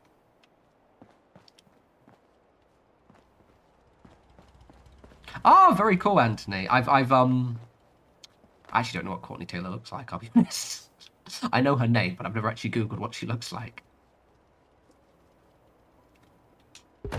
But I did kit bash a kill team with Krieg as well. To a kill team, I don't think it's for me, because I prefer more of the RP, you know, I like Necromunda where I can, like, you know, be a bit more customizable with the gear, and it's a bit more of a competitive game. But I love the models, and I did originally kit bash a Krieg kill team, but then I turned it into my Trench Crusade one instead. I sort of un-kit bashed them and moved from other bits.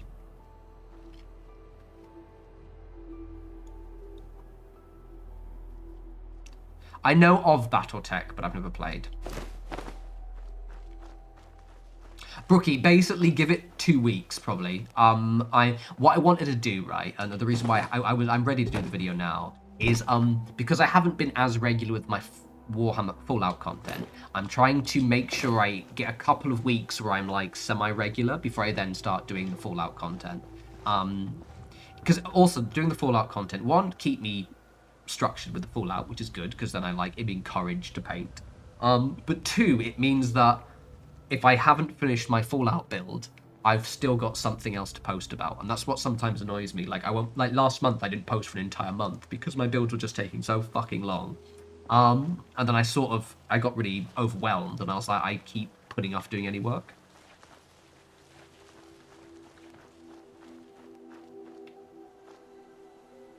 Oh, Tia, what's kit bashing? So kit bashing, I think I started explaining it, then I got distracted. So kit bashing is when I take 2 separate kits, and I, my brain stopped working. So like, say I've got a load of Warhammer sprues, right? Well, sprues are what all the models come in, and I'll just create something random out of them. Or usually there's an intent by it. It's kind of a skill, you get better at it. It's also very helpful if you're one of those people who has loads of unfinished projects, so that means you can kind of like kit bash loads of cool things. I love kit bashing, it's my favorite thing ever, because you make models that are completely unique to you. Right, have I done all of the things on the side? Does that mean I can finally do the floors? Yes, it is. Yeah, mix and matching, basically. That's a much more astute way of putting it. Your origins were Necromunda. Vansar are an interesting one, because we don't get many people playing them. And I do like Vansar. If you've actually played the new edition, well, the new edition, it's the edition, you know, the latest edition, which has been since, what, 2018 or something. Vansar can be easily very overpowered. But on the flip side, your guys are quite expensive and squishy. So you can be very overpowered until the midpoint of the campaign, because if you don't start pulling ahead, then suddenly everyone's got smoke grenades, everyone's got ways to avoid your shooting, and then suddenly you're just, oh wait, no, now I've got a load of squishy dudes. Do Vansar, I feel like Vansar have like low willpower or cool as well. Oh, Joe, very, very nice. Very nice. So basically, I'm finishing off my Necrons. What time is it? I'm finishing off my Necrons. Basically, my Necrons are nearly done, which is really cool. And then I can go on a completely new 40k project. I've got a load of terrain I'm doing. I think I showed it last stream, but I'll show it again. To be fair, last stream it was only a few of us.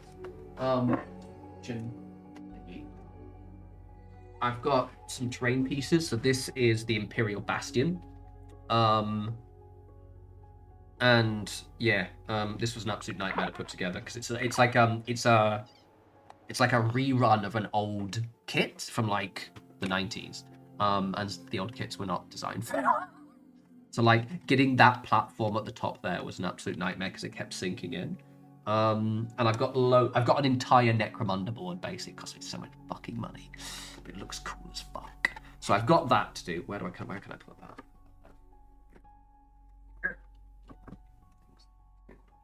I'm gonna put that down there so I don't fucking rip my headphones out. Oh no. So Zach, I play Ashways. So basically, I play in a massive Deck Commander campaign. So I have played all of all of them. So yeah, we did an Ashways campaign. We did the Hive Secundus. So I don't know if everyone doesn't understand. Ashways is basically Mad Max with like them driving around the vehicles. They've added vehicle rules, and then Hive Secundus, which is the latest one, was when they introduced this kind of horror-themed campaign where you're like going into a hive full of, which is an ancient city full of like aliens, basically, and yeah, and then prior to that, I think it was it the Dark Uprising one, which was fucking sick. I really enjoyed that one. And also, Zach, I used to play Gorkamorka. Gorkamorka was my first ever game. So again, translating for the rest of you, Gorkamorka was the skirmish game, similar to Necromunda, except it was orcs. So think Mad Max, but with orcs. It was fucking sick. Oh, lore-wise, I like the Vansar. Like, if you used to play Necromunda but haven't gotten to the new edition, it is, well, the latest edition. It is amazing, and the way they fleshed out the lore, I think, is so good. I think they've given all of the gangs a much more unique identity now, which I really, really like. And they've really just kind of like, how can we really lean into the vibes that these gangs always have? Like, I play Delac and... So in the latest campaign, I'm doing Goliaths, because they were my first game, because they hadn't released the Delac first. But I do like the Goliaths. Delac were the one I really got into.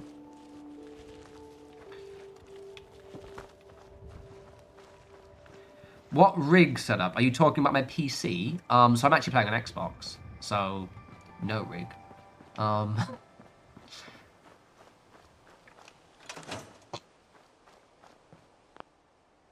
Mainly because my PC is old. I've had this PC since 2020. I think I got it just before lockdown. And it's on its last legs. I need to get a new one. I love the fucking Delacs. They look so good. If you ever watched the film Dark City, that's what the Delac look like. Right, can I quickly... no, I can't do it. I was going to try and show you my Instagram on screen, but I think I'll accidentally... No, I can't do that. Because I would have to accidentally get my folder out stuff. So I'm not going to do that. But if you go on my Instagram and you scroll through, you'll actually see my Delac from, like, earlier this year that I finished off, and they look sick as fuck. Is it worth getting a replacement? Nigel, honestly, I don't know. I don't mod... So basically, I've mentioned this before, but basically, I don't use any mods in my Fallout 4 that I couldn't get on PlayStation 4. On PlayStation 5 or 4. The reason being is because I want PlayStation users to be able to replicate everything I do. So for me, no. Dark Sea is a fucking sick film. Or if I crashed, nope.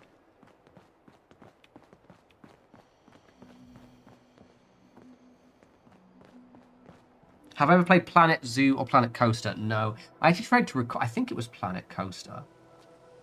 Oh, no, it wasn't. I was actually going to slander a developer, and it wasn't them. I tried to request a game. I used a platform called Keymailer to request a key, and I thought it was for Planet Coaster. It wasn't. It was for a different game. So I'm not going to slander them. But I remember correctly, it was the first time I'd actually got very quickly rejected, and I was very upset. So how dare you? But it wasn't Planet Coaster. So I was preemptively going to slander them, but it wasn't actually them. It was someone else. I think it was The Lost World. There we go.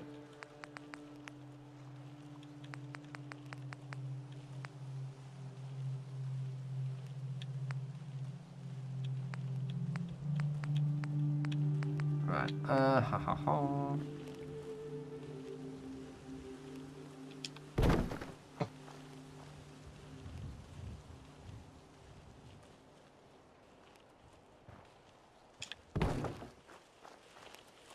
It's got cool as shit though. But my god, like we've been streaming for what, an hour and a half? It takes me so fucking long, man. I don't like it. Yeah, PS5 isn't good for mods. Honestly, if you want to just do it for just Fallout 4, buy an Xbox S because they're only like, I mean, I think they might have gone up in price actually, but I got mine for like 200 quid or something, or maybe just over. And this is an Xbox S. This isn't even an X. And for a game like Fallout, if that's the main thing you'll be playing, then yeah, it's worth it.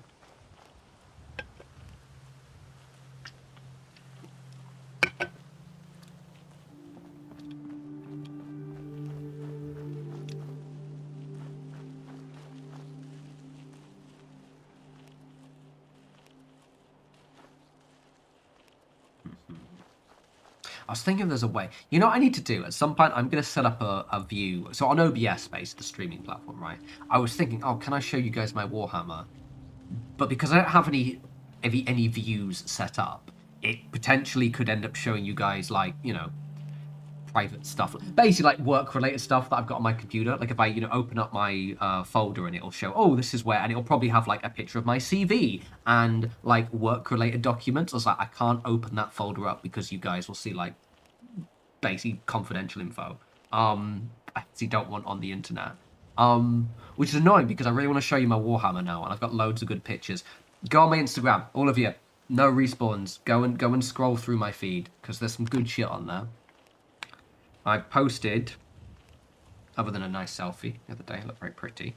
You can see my Trench Crusade terrain. So I've got that Warhammer related stuff. You go back, you see my Trench Crusade, which I still haven't fucking finished. One of my kit bashes is quite early on, Dr. Morbid, who I need to paint, good lord. But you can also see my Trench Crusade warband, who look fucking sick. Do I still post on Blue Sky? Yeah, that's my main social media alongside Instagram and this, obviously. Jesus Christ, Nigel, I had heard they raised the price, for fuck's sake, Xbox. They are really shitting the bed recently.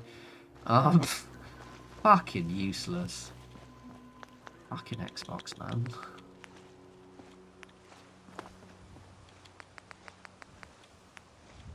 I think I literally went on Blue Sky just to laugh at Elon Musk getting ratioed by, I think it was like a game developer, but I can't remember which one it was.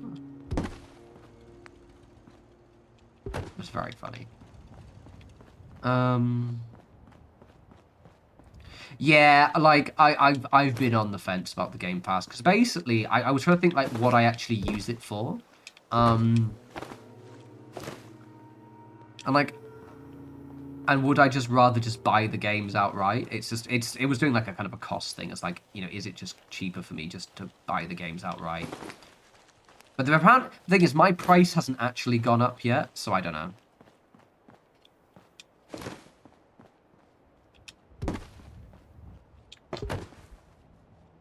Thank you, Tio.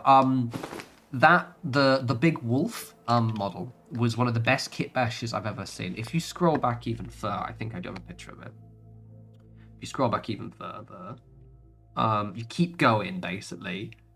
There's a picture of the wolf before I painted it, and it is one of the best kit bashes ever, and it's also one of my most liked posts. You can also see the terrain I haven't finished as well. I've got like a whole Necromunda board. You keep going back. Some cool shit in there. That's why I want to make videos. One, because I think the videos will do really, really well, because I'm fucking good at it. I'm as good at that as I am at this, basically, he says. Not so great at the game. But also because it'll keep me active and structured. Like, I finally built a load of terrain the other day, and that'd been the first time I built anything for like a couple of weeks. And even then, when I built stuff a couple of weeks ago, I hadn't built stuff for a few months, so...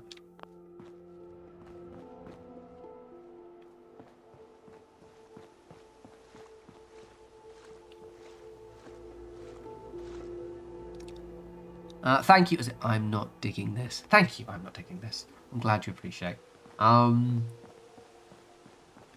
Yeah, decorations are the hardest one. So yeah, like I find that like you build something really nice, then you have to decorate it, and it is very stressful, and also it almost feels like it never ends. So I feel you there. Thank you for popping in.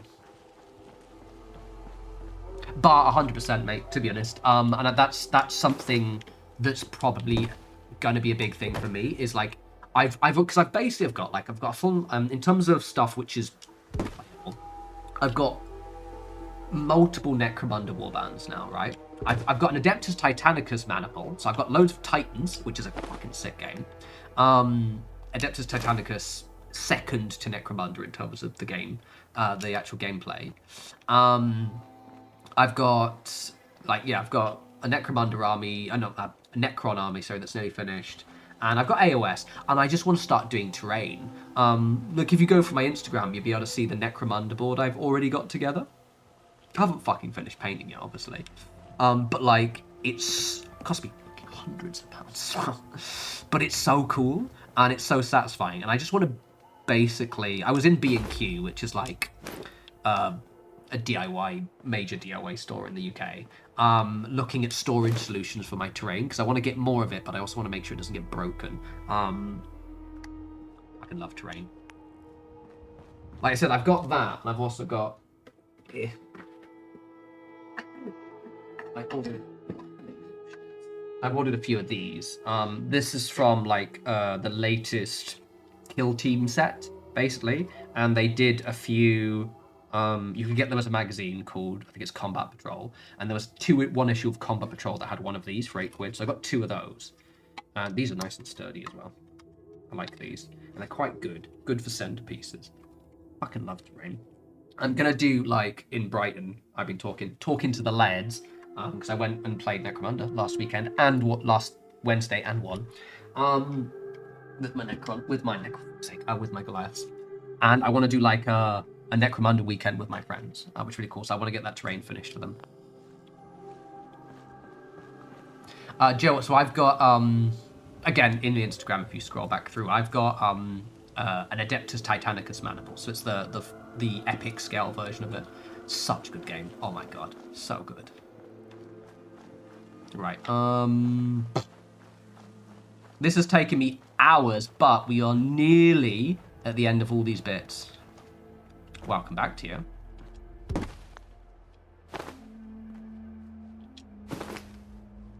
Oh, very good, Laura. Yeah, no, I to be honest, like, it took me a while to finally move off Twitter. I'm not calling it fucking X. And what honestly helped a lot for me was a lot of the people I followed just left. So it's a case of like, you know what, right, this is no point anymore. And it's kind of shit now. And, you know, getting loads of like crypto bots and just the vibes were a bit shit.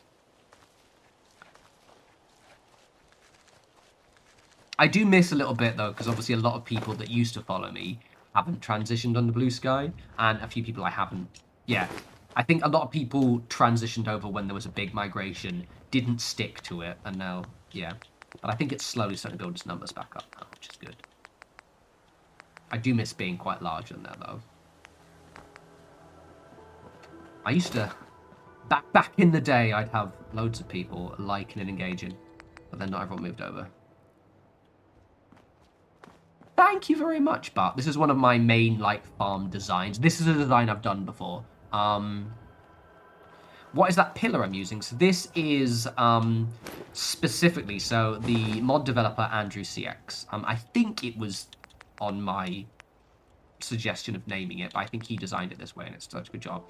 It's in the USO integrated mod in tools and in glitch tools, and it's basically I don't know why he's done this weird one where it's like duplicates for everything or whatever. He's got different types of pillars for you to use for different mods, as well as also the rug. It just allows you to sort of measure things a little bit more.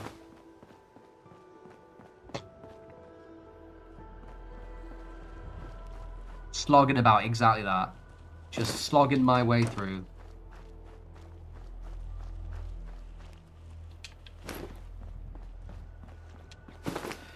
We're nearly done with this.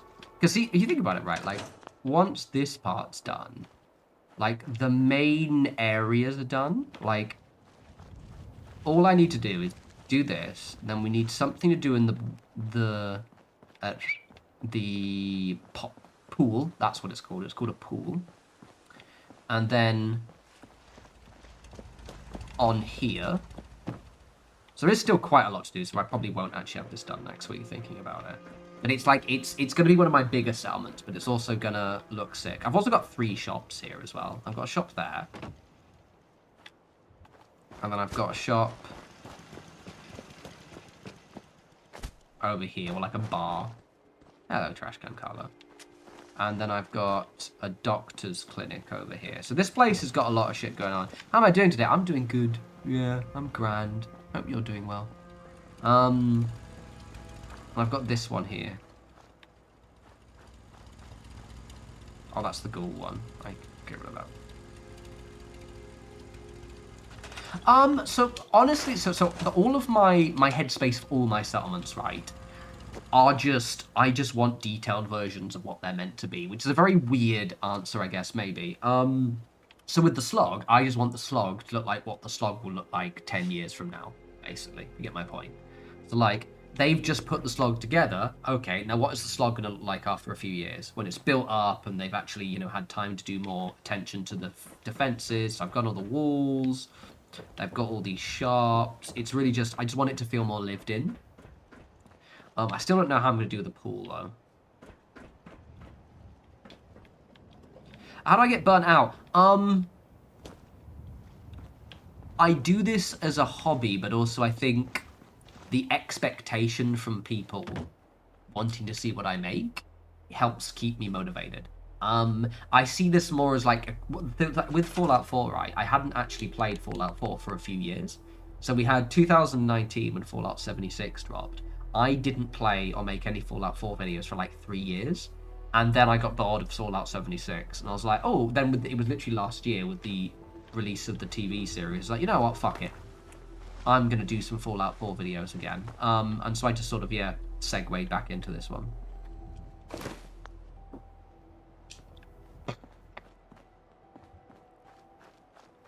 There, Daniel. Yeah, my plan is I've got some tinnies, so I'll do the stream. And then I'm going to, after the stream, I'm going to play some games, go to bed. And chill. I've still got 3 left. I'm drinking these really slowly. Sick. That's nice. It means I'll have some more left over. I've had a very introspective week. This one. I'm just sort of trying to get myself structured mentally. I mentioned earlier, like, I tend to... Whenever I start a new job, I get a little bit melancholy. And it's been exceptionally annoying in the last week or two. Because it's one of those things, you know when you're feeling weirdly sad and you don't know why? Because ostensibly everything should be good. That's how I've been feeling. It's been fucking me off. So I'm going to kick myself in the ass. I did a load of productive chores today to like be like, cool, okay, you've got to do that, you've got to do that. That's why I've been streaming a lot more, and that's why I'm determined to get my structure of the channel back, because like the channel being structured keeps me happy and motivated. And that is why you guys this month will be getting Warhammer videos, and then you will get them with semi-regularity, because I want to make videos, and that'll also mean that I'll be encouraged to paint and do more hobby stuff. Will I do another castle build? 110%. That is going to be probably the biggest project of this entire build, though. That's the only thing. It's going to take me fucking ages to do. And the slight issue with it, right, is that the castle build I did on the last run is awesome. So it's just a case of, like, how do I beat that? Because that was very good. I won't, Tio, don't worry. But, like, I also feel like I'm a happier person if I have a little bit more structure. But I obviously have to make the structure myself. Are you seriously not going to let me? Thank you, you fucker.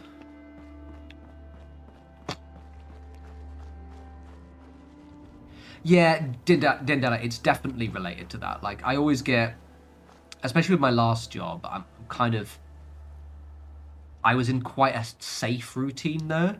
But also, you know, I needed to move on because it's, I'm a very career-focused person in a weird way. Like, I have to be, like, I think it's a combination of maybe, like, starting the career I'm in a little bit later than other people. Because when I left uni, I was a bit disjointed. I've caught up a lot now, though. I'm to the point where I'm doing better than other people of a similar age. But it's instilled in me this thing where I have to be like, okay, what's the plan in 2 years? What's the plan in 3 years? In terms of like where I am, and I'm a fairly senior role right now. I've gone in a direction I want, which is more techie as well, so I'm much more of a techie role in my position. But like in my last company, I was like, okay, I hit my peak here. Where do I go next? And yeah, it's good, but it's just I always get melancholy when I start a new company, and yeah, and then it throws my entire structure out of whack as well, because I'm like, I had a whole rhythm, and now my rhythm has been offset by my meetings at different times and things like that. What's my favourite settlement for building? Favourite settlement for building? I don't know what my favourite one is. I really enjoy building up Sanctuary, because I like Sanctuary. I also fucking hate Sanctuary, because it's never finished. I think one of the least problematic settlements is probably 10 Pines Bluff or the Red Rocket. Just because I always do them really early and they're very small, which I like smaller settlements. I like Nordhagen a lot, and I'm looking forward to getting there. I do like the castle, but the castle is also horrendously huge.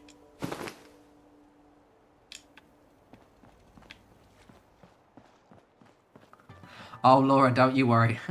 Definitely not on the cards for me, though I feel your pain. I hope you can chill out a little bit at least.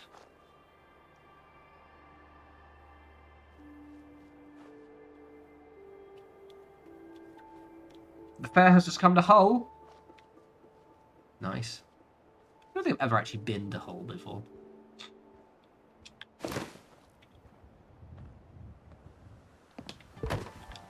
I wonder what you do. So basically, how I plan to film it is I'm going to have the camera pointing over my hands. So like, that's my phone. It'll be like, and I'm probably going to use my phone for the first few videos until I get rhythm. Then I'll probably get a dedicated camera at some point.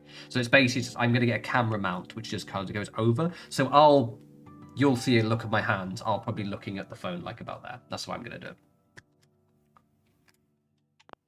Yeah, I think that's what it is, Rookie. I like the smaller settlements because they're like I can see them. I can do them quicker, basically. Like bigger settlements look great, and once they're finished, they look glorious. But like the smaller settlements are a more satisfying, complete thing to finish, I think. Noted here. Oh, the biggest fair in Europe, supposedly. Nice. I'm trying to do things more like that. I probably won't go to Hull, just for the record. But like, yeah, I'm trying to do more things. Like it's Guy Fawkes, November the 5th soon, and I'm determined to do something in Brighton. It's gonna be cool. Ever made a build so big it broke? Yes, technically, my original Sanctuary on PlayStation 4 used the entire build area, and it was just an absolute lag fest. It was horrible. It sucked. Like it was just so shit because it just wasn't practical at all.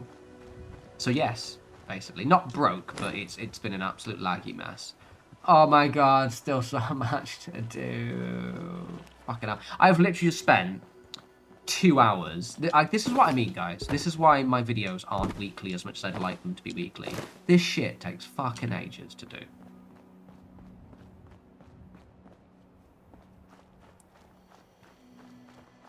There's an aquarium in Brighton that I still haven't gone to yet.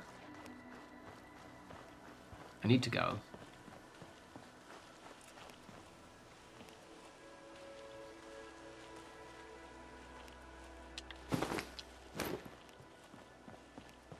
I need to stop being single, because then I can go to places like that without being billionaire mates.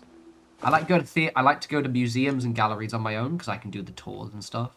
But I feel like for an aquarium, I'd like to go on a date. You need to get on that hinge, David. You need to get on that hinge. And I will when I stop pedestaling it. It's alright, I look pretty now, though. It's alright. I look nice, I just don't want to talk to anyone. Because people are scary. Especially women.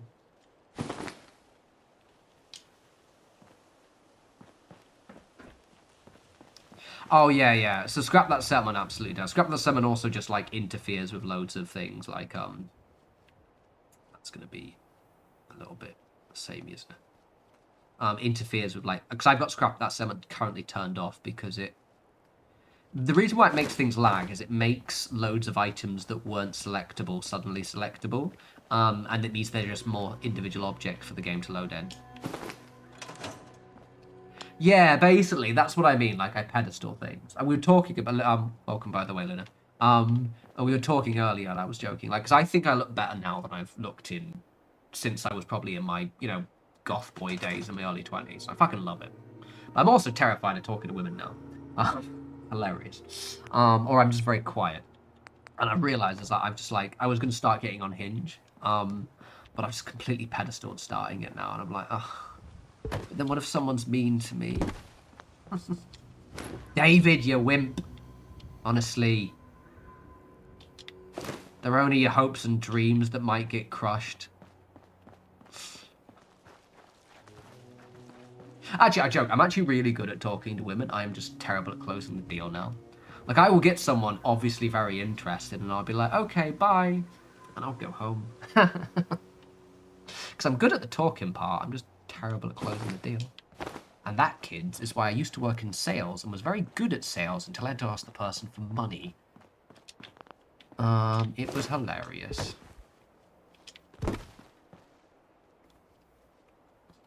How's your Sunday going? My Sunday is honestly pretty cool. I did some washing, cleaned the flat, a nice pasty, that was quite good. Very nice pasty, actually.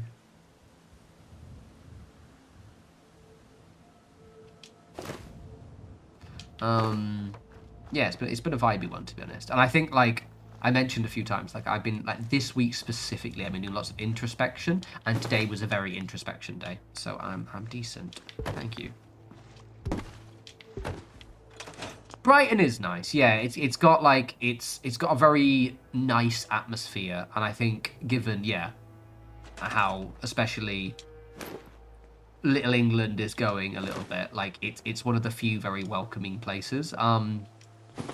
My problem as someone in the late 30s is that, like, when I try and meet someone, especially at a pub, I'm like, oh, she seems nice, or she's showing interest in me, and then I realise, wait, you're like 21, because there's loads of students here. So, it's very difficult to find people my age, which is a bit of a pain in the ass.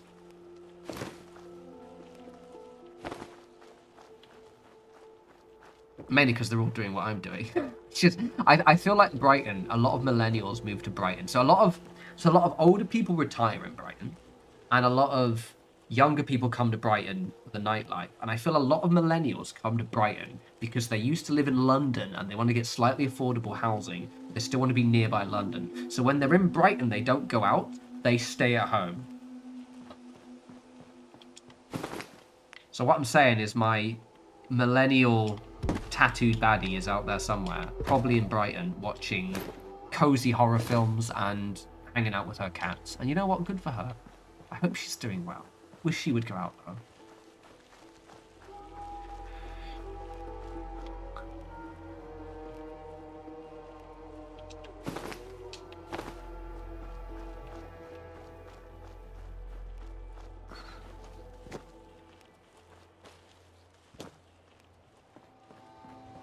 Wow, good for you, Bart, you bastard. Your happiness, disgusting. No, I was thinking about the other day, actually, like, I've been single for a while.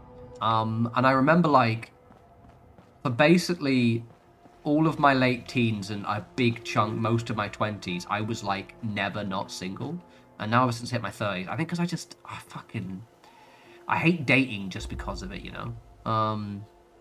But it also means that possibly I may have pedestaled meeting the right person. Look at me segueing into soppy topics. It's not really soppy, actually. I'm quite good being single, but I would like to meet someone.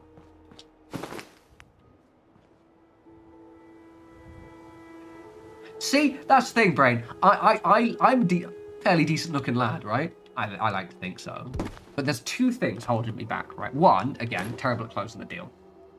And because I'm quite short, the reality is, if you're a shorter guy see, in person, I'm really good. But on dating profiles, the grim reality is women usually filter out shorter guys. They don't mean to. It's just they'll just absent-mindedly go, yeah, I want a guy like this.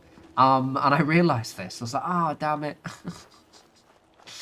And then face to face, I just the weird thing in Brighton, right? It's really weird. So like, I've noticed ever since my hair started in the last 6 months, especially because my hair's like grown a lot more. So I'm at the point where I've got like nice long hair. Is I get checked out a lot more. But it's one tour groups. It's dudes, and I'm not gay. I desperately wish I was, because I would kill it. Or women who are clearly way too young for me, and I'm not a nonce, so I'm not interested in them. So it's just fucking annoying. Where are my millennial badasses? God damn it. I've seen them on the internet. I know they exist. Hey, Blanche, man.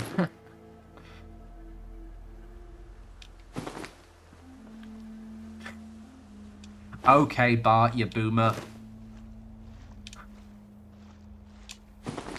Yeah, but I'm not interested in dudes, Laura. That's the problem. I wish I were bi. Guys, I really, really wish I were bi. I'm just not attracted to men.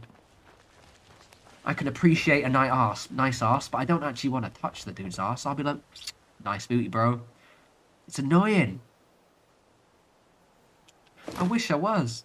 Some guy said I looked really nice in my glasses the other day, and I was like, thank you, bro. You are correct. They do look nice.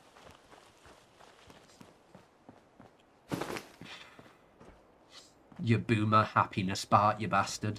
The weird thing is, I'm also really, really happy. I just, I think, I don't know. I don't know.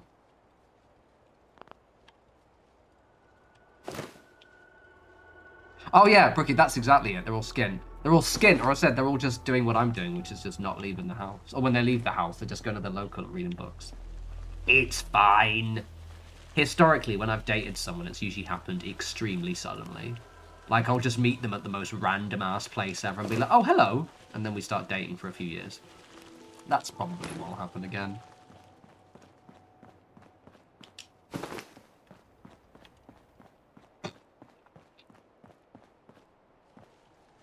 Joe, literally, wouldn't I? I'd fucking crush it. It'd be so good. God damn it. Why am I not interested in dudes? Fuck's sake. Just not. It's fucking annoying. I used to work for a company, right, that was like, very like very laddish and like in the sales department.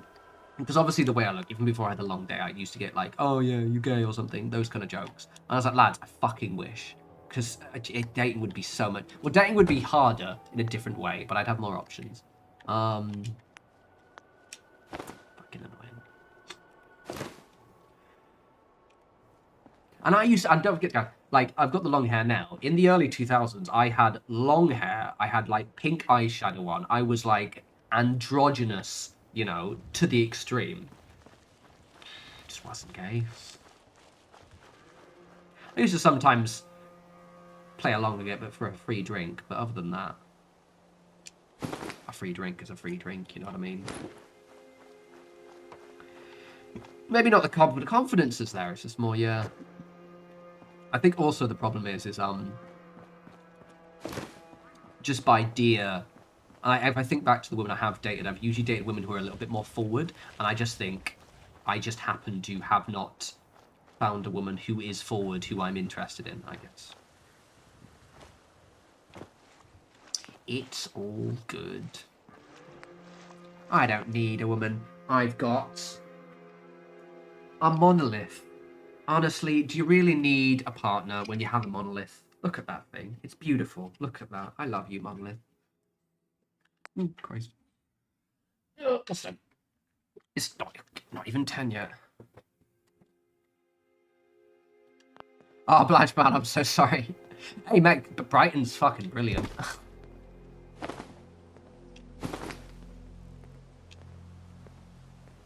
I do feel like accidentally... I feel bad, actually. So something you guys don't know about me is I like fashion quite a bit. Like, I like... Because you know how I like building, right? This is why I like this time of year, because I get to layer. And I'm really into my cardigans. So if you ever see me out and about, I'll usually be wearing, like, cardigans and scarves. And I'm really into, like, matching colours, right? And in Brighton, people dress quite well. and often people will dress like the way I like to dress. So often I'll see a guy and I'll be like, oh, he dresses really nicely, like a nice boots, or I like the cardigan. And I realised that dude just thought I was checking him out. And then I've done it a few times in a pub where I'm like, oh, I really like that guy's shoes. I think there was a guy in like a really, yesterday there was a guy in a really nice knitwear jumper. And I realised, he thinks I'm checking him out. And he was like, oh, hello. And I'm like, I'm not actually. So I think loads of people think I'm just being a tease. I just like your cardi. It's nice knitwear. Sorry, bro.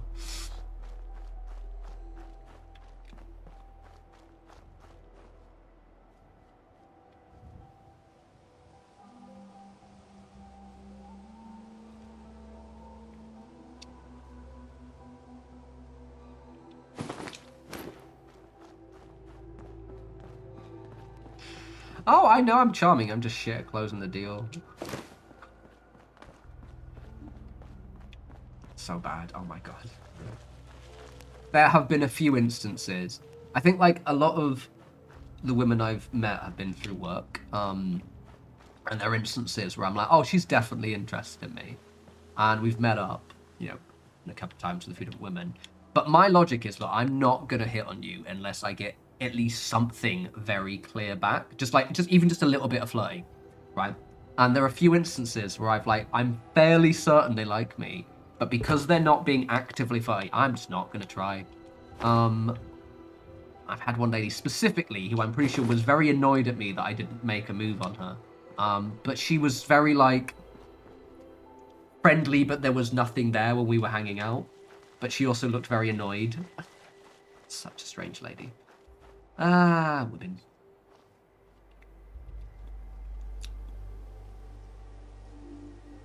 On the plus side, though, I look good. I love my long hair, guys. Guys, I can't believe why did I just cut my hair? I cut my hair short in 2015? 14? Around then? No, it's around 13, actually. I lie. Might have been in 12. Basically, I've had, like, short hair for, like, over a decade. And I forgot how much better I look with long hair. Jesus.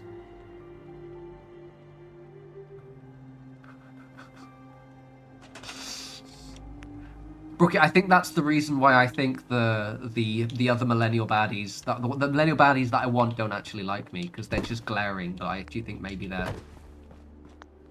Also, I really want to visit Bournemouth at some point, because apparently they have a nice beach. Also, pretty good football team in old Bournemouth, just saying. Bournemouth last season absolutely battered Arsenal. I remember it vividly. Football run, sorry. I'd come to visit Brighton, because I was like trying to check the area out before I moved. And I went to a pub to watch Arsenal versus Bournemouth. And this is when we thought we were going to win the league last year. Lol. And that was when Bournemouth beat us like 2-0. It was horrible. It's alright, Brookie. It's all your fault. Okay. I think we might win the league this year, just a second. I think we're going to do it because we're on form and Liverpool have now dropped form. And I think City's too far behind. So I think it's our time finally. Fucking Bournemouth, man. Bournemouth and Aston Villa. Aston Villa less so now, but like last season, Aston Villa. But Bournemouth scared the shit into me. Fucking scary. When are we playing Bournemouth? Sorry, I'm going to check the... I need a... Just so Brookie can know that I'm getting stressed. Where is the Bournemouth game? Let's check when's the next Arsenal-Bournemouth game.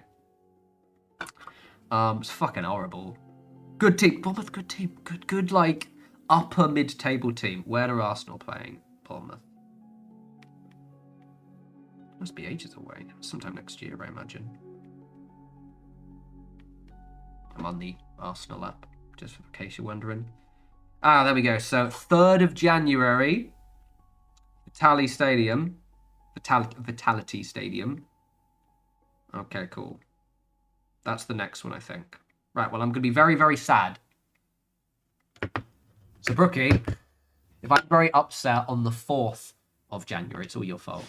You monster. Blocked from the channel. Bournemouth, I think, are really doing well this season as well, aren't they? They did well last season, the fuckers. Honestly, expected more Bournemouth players to get poached as well. What's the table like? Sorry, I stopped talking about football in a sec. Yeah, you're 4th in the league! You're above Man City. Lol.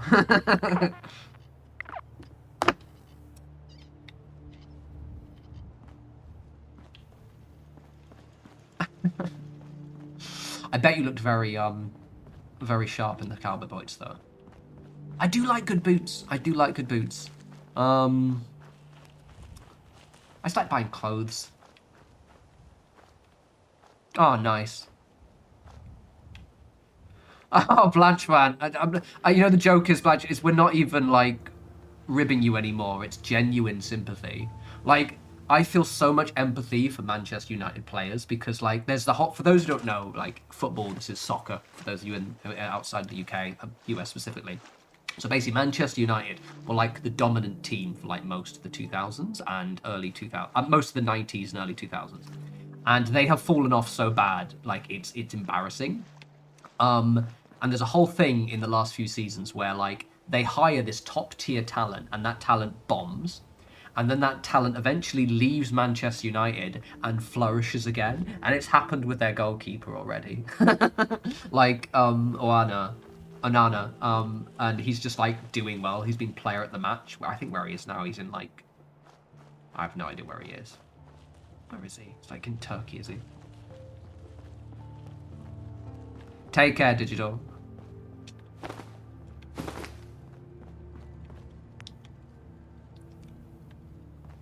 Yeah, I need to go. One thing I want to do this year is at least go to one away game with Arsenal. I might have to book a home ticket, though.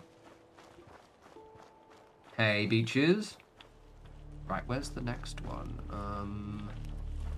There and there, we'll do that bit. And I've got that bit to plug up as well. Okay, we're nearly done. We're nearly done, everyone.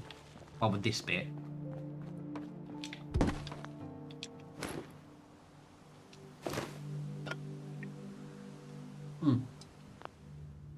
Okay. I'm drinking these quite slowly, actually. Right.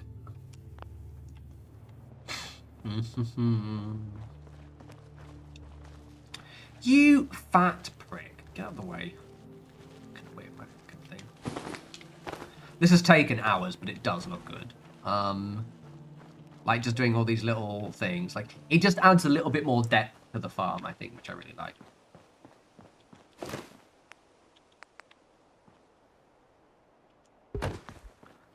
Rightio.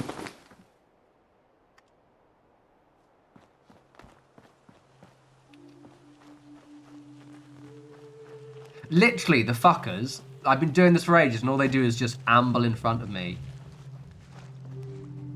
Fucking twaggles. They better appreciate this. We do like a good allotment in this house. That was actually the vibe. It's like, it's an allotment. Their happiness is going down, apparently, because they don't like my allotments. Well, fuck them. Yeah? You're gonna like it today. Love a good allotment.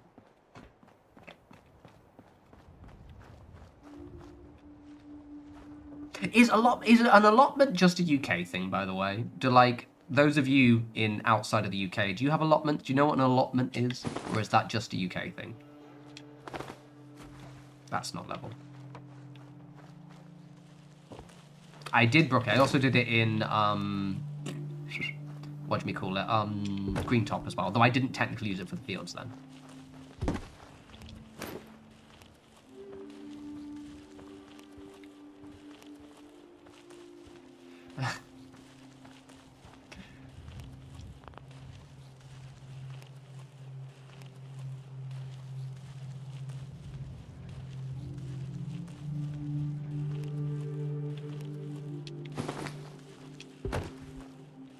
Ah, well, I hope you're feeling better, Beaches, and also nice that you didn't get fucking ripped off. And yeah, that's it, literally, like, I do, really want, allotment's one of those things that, like, the waiting times for them are insane, but I've always wanted to get one. There's a couple in Brighton, actually, but I feel like all the allotments in Brighton are, like, run by old people, and they've had them for like decades, and you have to wait for an old person to die before you actually get access to them. Oh, nice. Okay, yes. I was wondering if it was a UK thing, because it occurred to me, it's like, I didn't know if it was just a UK thing. But yeah, I guess it's, yeah. There's some, yeah, there's some allotments not far from me, actually. I've always wanted to get one. I should check to see how the waiting times are.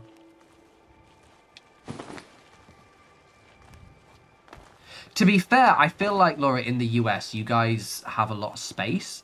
So I guess maybe you would get allotments in, you know, big cities, perhaps. But outside of that, I think most of you guys, you know, have a decent amount of acreage, don't you?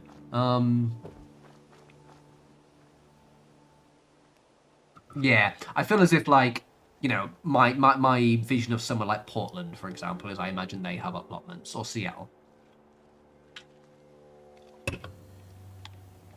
This looks fucking sick. Yes, I think so, Brookie. I think you do. You usually have to apply for them. And yeah, you pay rent. I don't know what it is, actually. I'm fucking curious. Let's check it out. Let's have a butcher's. Allotment. Brighton. Apply. Let's have a look at pay for your allotment. Okay. So yes, you pay tenancy fees for an allotment. Also, shout out to Brighton Council. They have a really good website.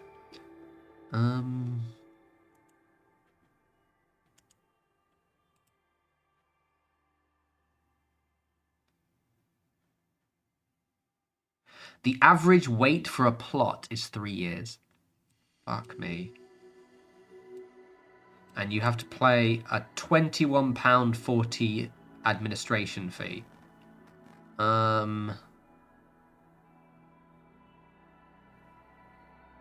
Oh, there we go. There we go.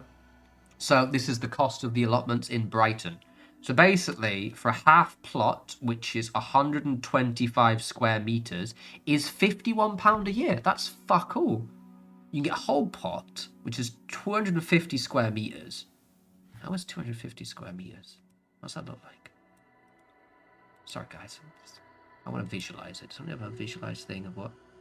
Okay, so it's like a garden size. So here's the thing, right? Like I mentioned how I want to move to like mainland Europe, France probably. If I apply for allotment, but then I move, I might just fucking do it, honestly. Because so one thing I did is I kept holding. So basically, I just randomly segueing into football for a second. So Arsenal season tickets, there's like a fucking 10-year wait, right? And I've always put off getting on the waiting list because I'm like, oh, I'll have to wait 10 years. But I got into football in my early 30s, so I could be halfway to a season ticket now had I got on the season ticket 5, 6, 7, 8 years ago. I should do it with the allotment. I might do it. I'm going to do that. When payday comes, guys, I'm going to get on the allotment wait list. Because worst case, if I move out, I've just lost 20 quid. Who cares? Yeah, Brookie, honestly, I assumed that would be monthly, at least. Like, I assumed, like, maybe 100 quid a month, at least. But honestly, it's only an annual cost of, like, 100 quid. That's pretty good. Man, I'd fucking love an allotment. Because I cook a lot, and I'm vegetarian, right? I'd cook peppers. I'd probably do things like... I'd do a lot of peppers, I think, if I could. Tomatoes as well. Peppers, tomatoes. And don't forget, I'm a plant daddy. Fucking plant parent in this house. All of the ivy behind me as well.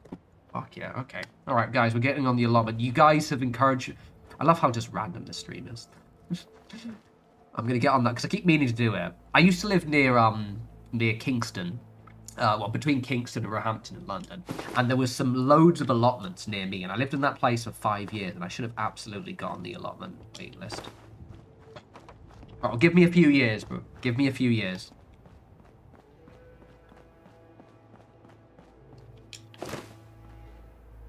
Oh, nice, Peaches. Well, I'm glad. Hopefully you're feeling better. Obviously, we're a bit different in the UK. But we are keenly aware of how weird, and also in the US, I think it's like state by state as well. It's a bit different, isn't it? So it just gets very complicated. Okie dokie. We are nearly done. I'm trying to make sure I don't have too much repetition of the same ones close to each other. I've also deliberately just used only a couple of different versions of things.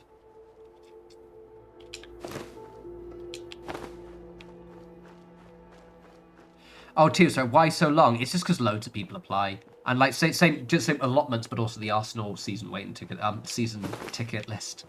It takes ages.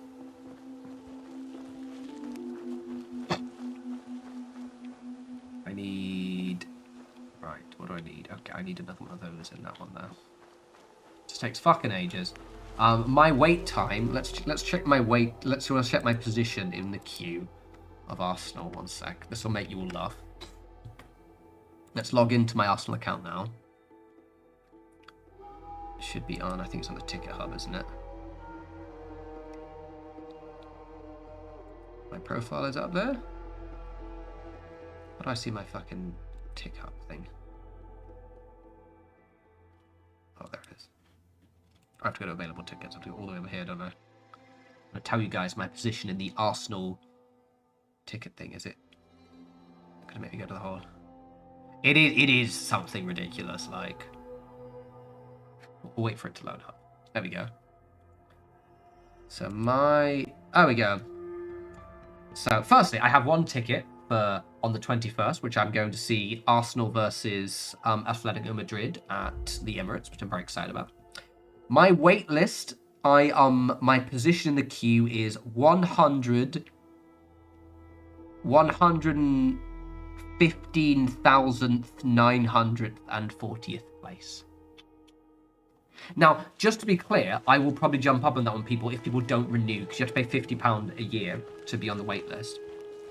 So that means over the course of 10 years, I'll pay like 500 quid. And the season tickets themselves are like 3-4, like I think they're like around between 1 to 2k. I think they're maybe up to like 2k, maybe something like that. Yeah, it's quite a while. Are we happy about the new Fallout TV show? Yes. I'm also excited because when the TV show drops its new season, I'll get loads of views on the channel, which is always good. When it happened last time, I got so many views, it was awesome. I ended up getting like, I think the highest views I've got on the month is like 800k, and on the month that the Fallout, like last year, I got up to around, I think I got like my second highest month ever. It wasn't 800k, I think I got like around 500, like 600k views or something. It was really good. Literally, Tio. Well, the thing is like, yeah, I'm if I move out of the UK, I will basically. I'm doing this as a very much like if I don't leave the UK, because if the France thing never happens, then I'll just stay in Brighton. In which case, yeah, fuck yeah, let's get on the Arsenal thingy ticket list. If I don't, then I will cancel it. Because the thing is, one of the requirements of being a season ticket holder is you have to go to a certain number of games a year, because they don't want empty stadiums. So. Oh, 800k views is insanely good. That was a monthly view. That's the highest monthly view I've ever gotten. But like, I remember last year, I think it was up to like 600k views in 1 month, and that was due to the Fallout TV show. And that was like what my views were like back in 2016 and 17 when the channel was at its peak. Do I think the lore is realistic? Yes, pretty much. The only thing, I think they've tried to make it more comedy focused, which I think sometimes doesn't land, but other than that, yeah, no, I think it's pretty good.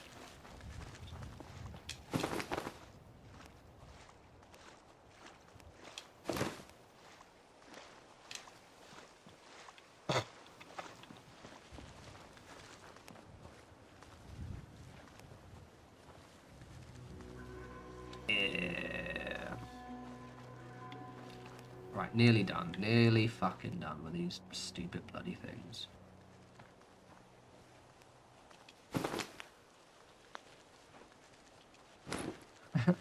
Only room to get one of those castles. Well, you know, I'm sure we can just arrange it. We'll just kick someone else. They won't mind.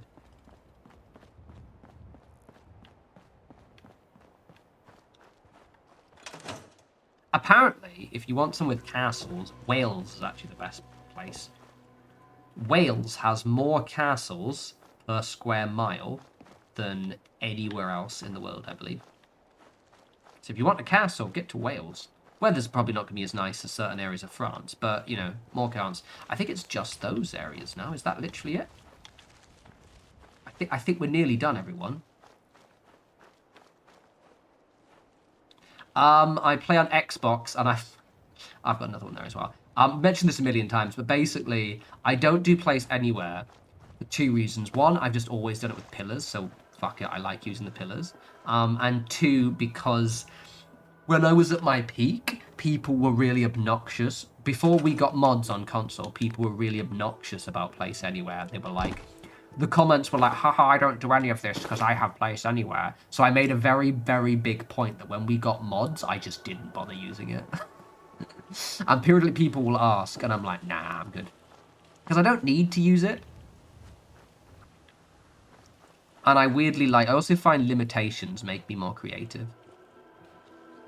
Like, forcing me to do stuff like this forces me to kind of think of different ways of making it work.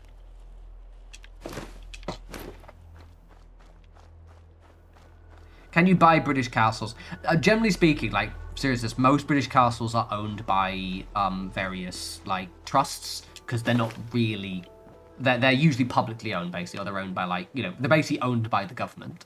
A few of them...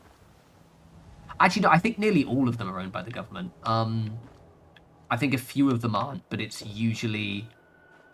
Honestly, no, I think nearly all of them are owned by the government. Most of the things that aren't owned by the government are, like, manor houses. But I think castles themselves, because usually, to be honest, they're so old that... Like, for example, who owns the Tower of London? I think nearly all of them are owned by the government. Tower of London. Owner. Who ownership? Who owns it?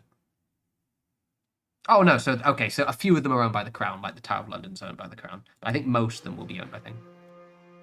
Yeah, usually the National Trust, I think. But, like, the monarchy owns a few of them, such as the Tower of London.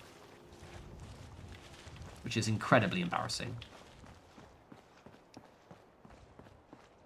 Yeah, so I think a few of the smaller ones, like, I know, it's not Ian. No, it's not. And there's an actor who owns a castle, but it's usually not a castle, it's usually a tower. I think Sean Connery lived in a castle. Oh, no, it's not Sean Connery. Someone did. I remember watching a video on it the other day. Right, this isn't going to go in here. This is the one that's going to be an absolute dickhead to get in.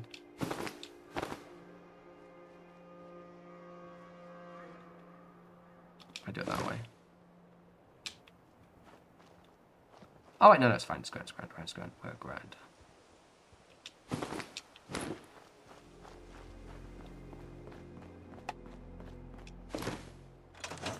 Yeah, I'm based with mods. I prefer using just kind of mods that just give me a couple of extra tools, but I've always been very more like, I like the game a little bit more vanilla.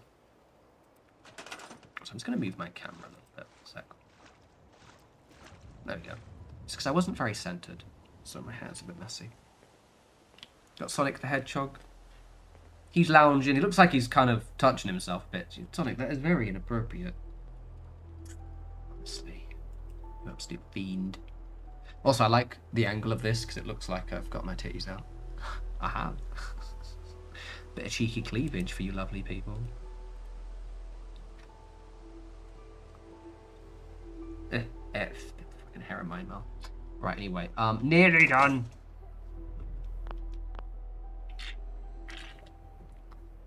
Showing. That's why I wear it. Give the people what they want.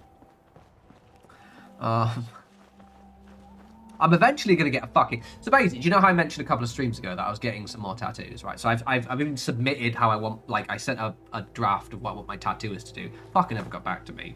It was a new one, so I might not end up using that tattooist now, because he's not got back to me. But how dare he... Because I was going to get my first hand tattoo. I've got that D. It's my... These are my Scoopy All Saints t-shirts, which I love. I love my titty t-shirts. But eventually I'm going to get a nice chest tattoo.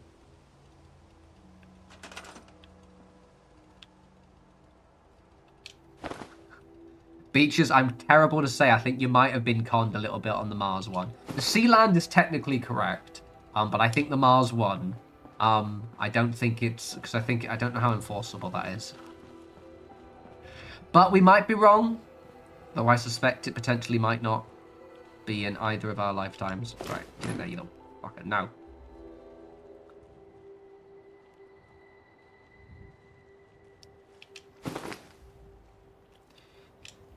Do I still teach? What do you mean teach? I'm not a teacher. I've never taught, but I teach people how to build stuff. And I train people on systems at work sometimes, but I don't teach. I do not like children enough to be a teacher. Motherfucker.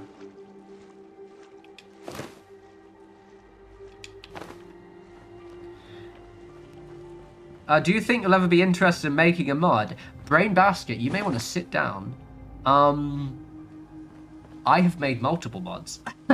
If you type no respawns into your mod window, you will have multiple modded settlements that you can download whenever you like. I just haven't made a mod in absolutely ages.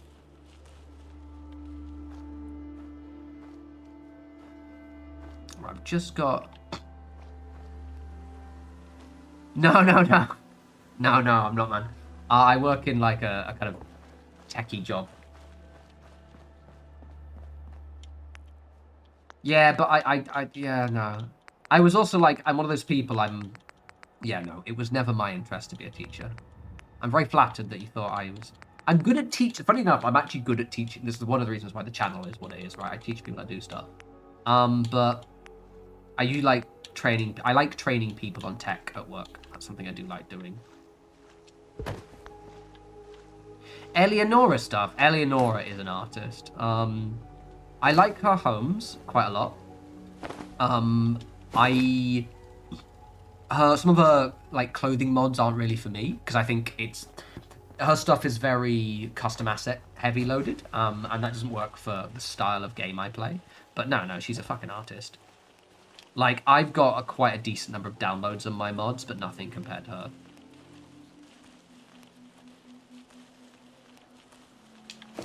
She's also a lovely lady. I've met her a few times.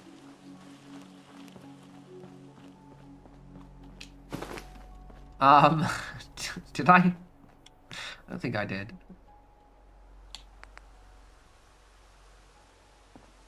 How would I fit into the Fallout world? I'd probably get murdered. But no, jokes aside, I have no idea. I'd probably be murdered.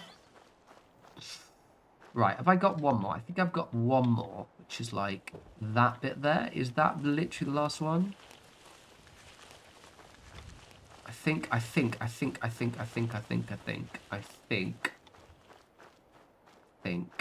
is the last bit. Okay, cool. I'm gonna go to the loo after I've done these. Didn't Eleonora go tired? I don't think so. I mean, no. She literally posted a modded settlement building the other day. So she definitely didn't. I remember seeing it. Because she posted on Instagram. She's kind of like a bit of a game dev now as well, I think. Which maybe is taking up a lot of her time. If I take this off, not that one, I can actually then fit that other one in. Which is what I'm going to do. Brain, no. Because basically, like... I can't just make a build something to download. I have to recreate it. But I do have quite a lot of mods that you can download. I haven't done one on the Slog. I tried to do it on the Slog, but then it broke, if I remember correctly. I was going to check which one. Fucking brains. Fucking thingy. Okay. I know, dude.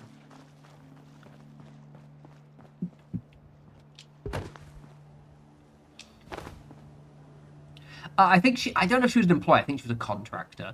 I know she also, I don't know if she's still doing it, but I think she was working for, like, an indie agency. She's got a lot of plates in the air, I think. But she's very, very good. She did loads of lighting on Starfield, and, like, say what you will about parts of Starfield, but the environments, like, the actual stations, they look so good.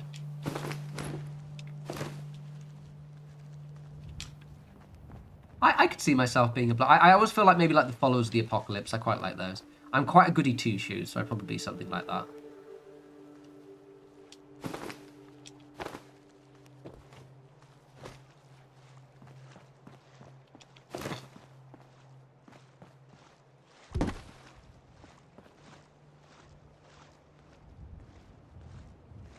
Very good, Dussum. Very good.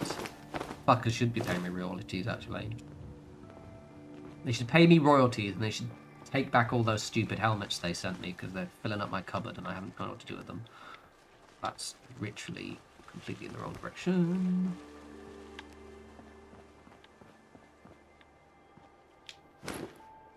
Oh, nice, Tio. Actually, Tio, Brighton is a really big place for game developers.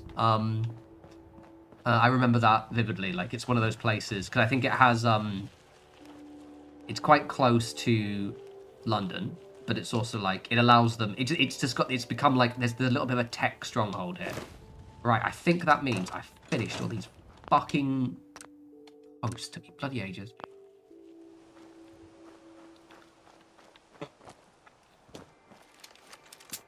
You'd be arcane, but not as gay. Not as gay. Scenic, those of you who were missing the stream earlier, man, I wish I was gay. Again, dating life would be so much easier. I like Arcade Gannon. Again, the thing is I like to think I'm fairly clever, but my academia is very personally led. When I was at uni, I was very too jittery to focus on what I was actually meant to be. So maybe. Right, these look fucking sick. Right, I'm gonna go to the toilet, go to the loo really quickly, because I'm bursting for ages. Hold my teeth off for a second as well. It's my bloody new glasses. I'm just getting used to them, and they're like pressing against my head right there. I will get used to them, but fuck me. Ouch. Right, I'll be like literally like 2 minutes. Take my ring off. Pop that there. BRB.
Also, I have to really reorganize some of my views. I mentioned this last stream, but like you've got the scenes in OBS, and I've got so many of them. I need to get rid of some of the old ones because it's like,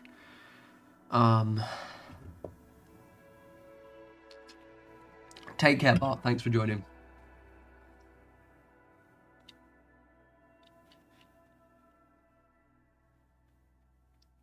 Really, Brookie? Honestly, is that, what's his fucking name? Something Molyneux. Is it Stephen Molyneux? Is that his name?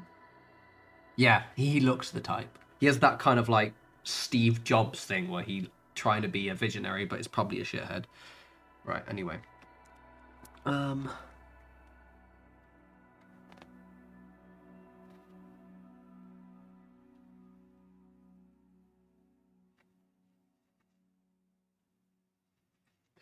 Right, okay, cool. Like, let's continue on.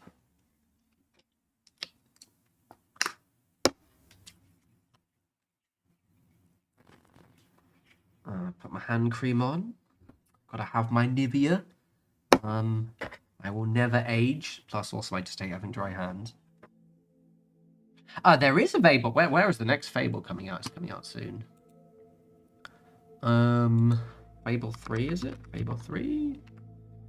No, not Fable 3. It's Fable 4. Fable 4? Next year. Oh, this was the one. This was the one where it has a woman on it, and the men can't goon to the woman, and so now it's woke, and we don't like it, apparently. I'm fucking so excited for that game. It's gonna be so good. Yeah, there's quite a lot of companies based. Is it Rare? Yeah, I think Rare might be.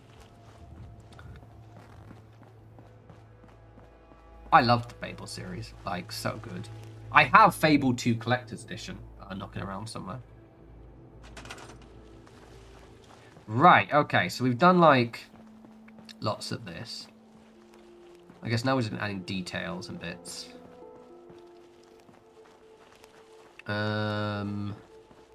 Is Rockstar... Really? Rockstar's in Scotland? I had no idea. I'm curious now.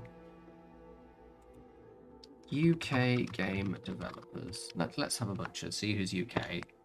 A lot of smaller ones. Team 17 I knew, and Team 17 I think are based in Brighton. 505 Games, they do like... They're more of a publisher, aren't they? Rebellion's a big one, because Rebellion is technically a publisher, but Rebellion also owned 2000 AD, which is like the Judge Dredd ones. Oh, Joe, literally, fucking hell. Like, I get, like, it's almost all grift, but it is fucking exhausting. When people just, like, I feel as if we've had a resurgence ever since, you know, a certain fucking prick purchased the website formerly known as Twitter. We've had a sort of resurgence of it, I feel. And it's like it's a bunch of guys grifting angry young boys. Am I out of wood? I am out of wood. Who just can't enjoy anything anymore. And it's like, this game has a woman in it, but I can't jack off to her, so it's woke now. And it's just like, why is this woman whose job it is wielding a sword not also feminine and really skinny? Gee, I wonder why.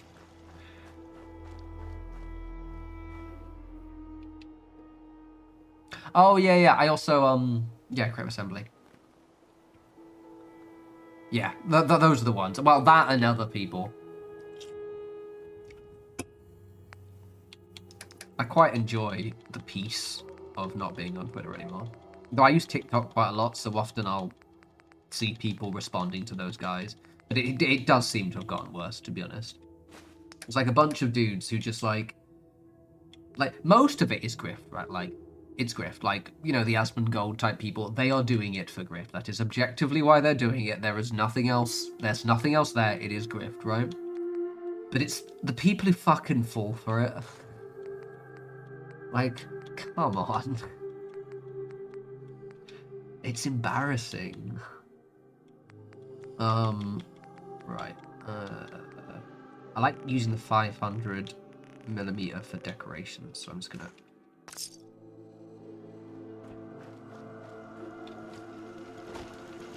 They're happy about the Saudi Arabia thing, fucking hell.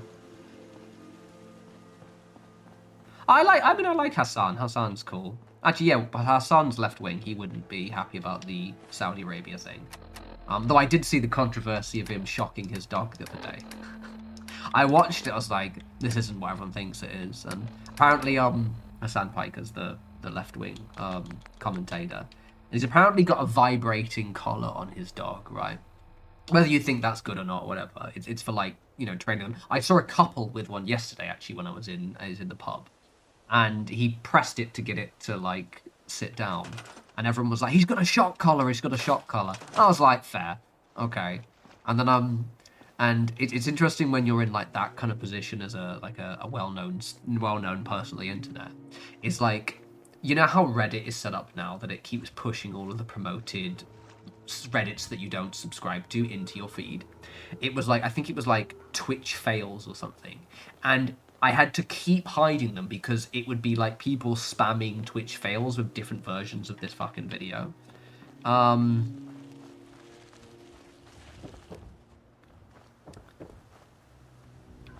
And it's like, yeah, they were fucking, like, it was like, okay, if I saw it and I was like, is it actually true? I was like, man, that's a dickhead thing to do. And then I was like, it was very quickly, it's like, it's a vibrating collar. And it's like, yeah, it makes sense. Because it just seemed very bizarre that someone would have a shock collar. But it was just like, how ravenous people were to jump on this thing and be like, oh yeah, he's actually got a shock collar and he's torturing animals, which is why leftism is stupid and something like that. And there's also the people who really, really like, what's his fucking name? Ethan Klein, who's a fucking piece of shit. And I know that those two have beef and stuff, and it's just fucking hell. I'm very pleased about the fact that I don't know many of these people. There are a few I know because, like, Hassan, because of his politics and stuff, and I know about Ethan Klein because of his response to the politics and also the fact he's, you know, an Israeli apologist, or Israel apologist, rather. But, like, there are so many, like, other debate streamers that I'm thankful. I make a very, very active effort not to learn. Like, if I see them being pushed onto my feed, I'm like, hide. Because I just don't give a flying fuck. Pinterest is really good for finding tattoos and decoration bits, but I can't even envision myself using it as an active social streamer, like an actual active social media.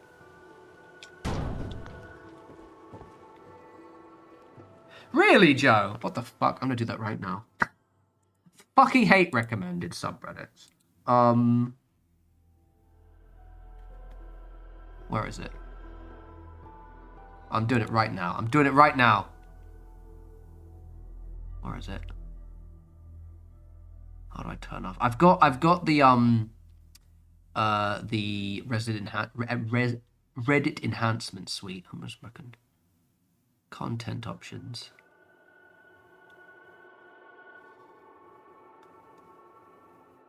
Quora isn't Quora just like? No, 1 second. How do I get there? Right, I'm gonna try and find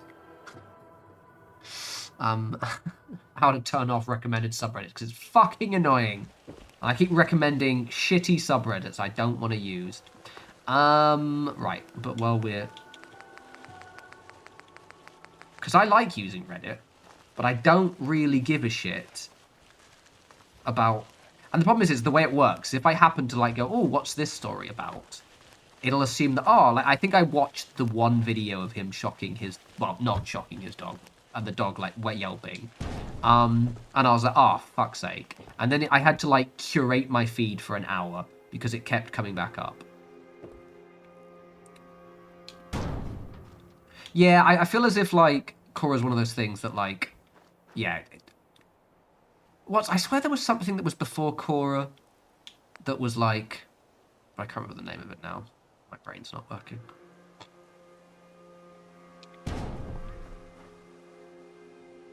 Yeah, yeah. I mean, it's not so great in the UK right now. Oh, it's not looking good. It's not looking good, lads. I don't know. If only you guys had an amendment that allowed you to deal with situations like this. Wop, wop. Please don't block my YouTube channels, YouTube.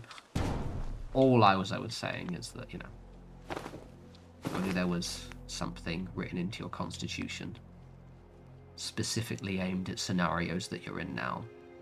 Alas, that is not the case.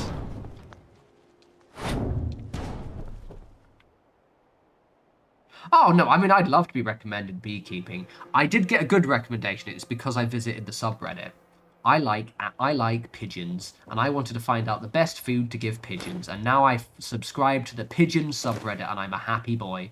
But it's usually not good pigeon subreddits, and instead is, you know, like, you know, Twitch fails, and it's usually just someone who's just really unhealthily obsessed about a certain YouTuber or a content creator or someone famous.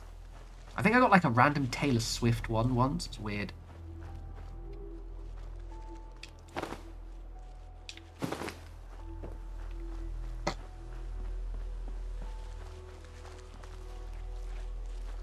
I think I'll leave it there because otherwise it's... Actually, that's perfectly balanced. The one's the back. Oh, get in. If I put a post to the front... Oh, yeah, I've still got that. Right.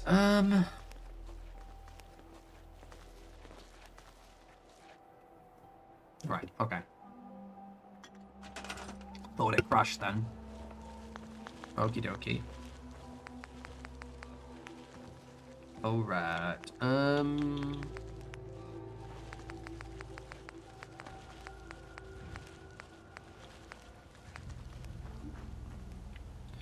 Okie dokie doke. Right, so if I just put this here like this.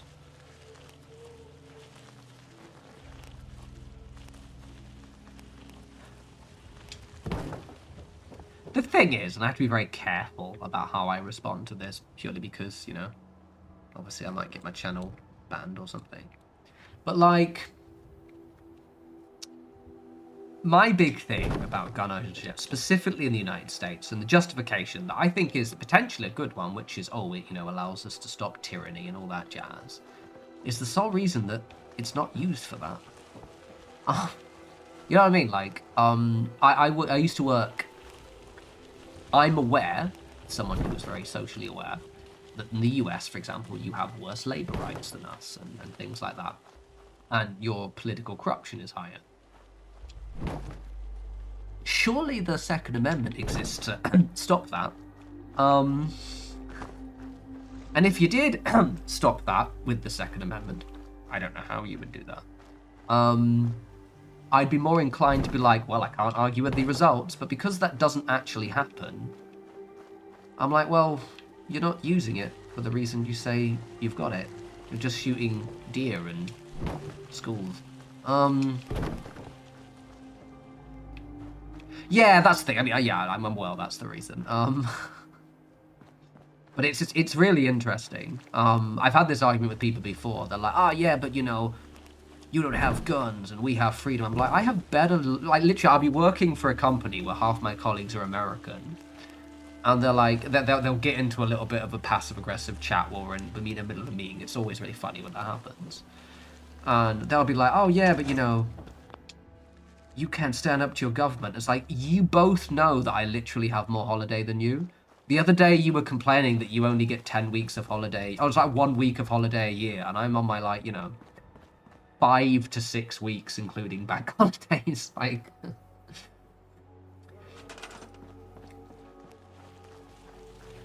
but anywho, the French don't need guns, and they have the best fucking labor rights on the planet. Well, not on the planet, but nearly actually. Right. Okay. So that looks sick as fuck. Let's put some barrels in. Put some lanterns in.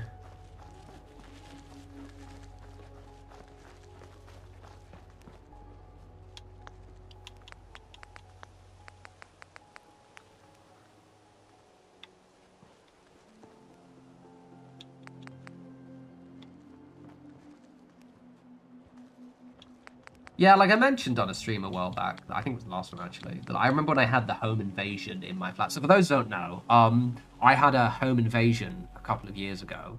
Like, not last year, the year before. And basically I was living in a flat share, like nearly my last ever one. It was meant to be a random quick thing. And it turns out one of the flatmates is actually a drug dealer, and one of the rooms was always locked, and he just had like 500,000 in coke, and it was so many drugs.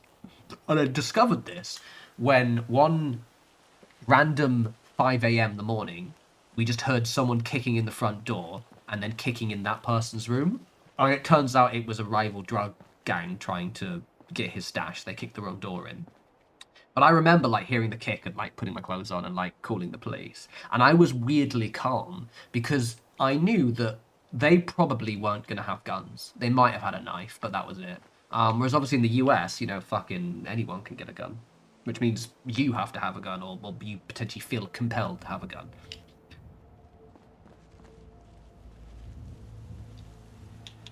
Yeah, I do feel like something is going to give in the US. Like, again, like in the UK, for context, we have a polite fascism, and we have a rising far right and the worst Labour government in history. And considering the last one was involved in Iraq, that's pretty bad. And so I'm not saying, you know, obviously, you know, it's not great here either. Although Zach Polanski is pretty cool. We like Zach Polanski. Whereas, yeah, watching from, especially with those ICE things, I'm like, how is no one Second Amendmenting right now? Again, very, very uncommittal phrasing, but I don't know, man. Those guys who aren't actually really... Didn't they were in, like, was it Portland or something, or Chicago? They, like, maced a load of police. Like, the police just getting maced, and I was like, I don't know. Maybe someone should do something about that.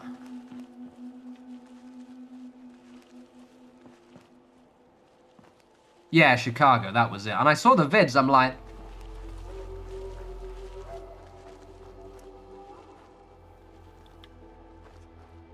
There's the First Amendment, there's the Third Amendment. What's the second one again? If I was saying, if I wanted to make the rest of the world go, look guys, this is why we have it, now would be the time, potentially. Obviously YouTube, I'm more talking about standing there looking scary and nothing else. Please don't delete my channel. That would be mildly annoying. I'm just saying I'm surprised.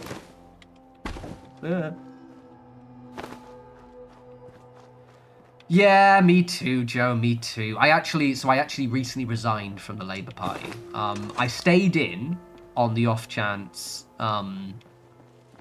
that we were going to get a leadership election. We probably are going to get a leadership election. It looks like maybe Andrew Burnham might get in, which potentially means that they could become something passable.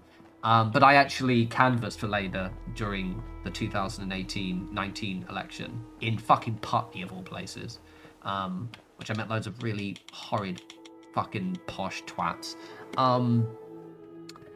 Yeah.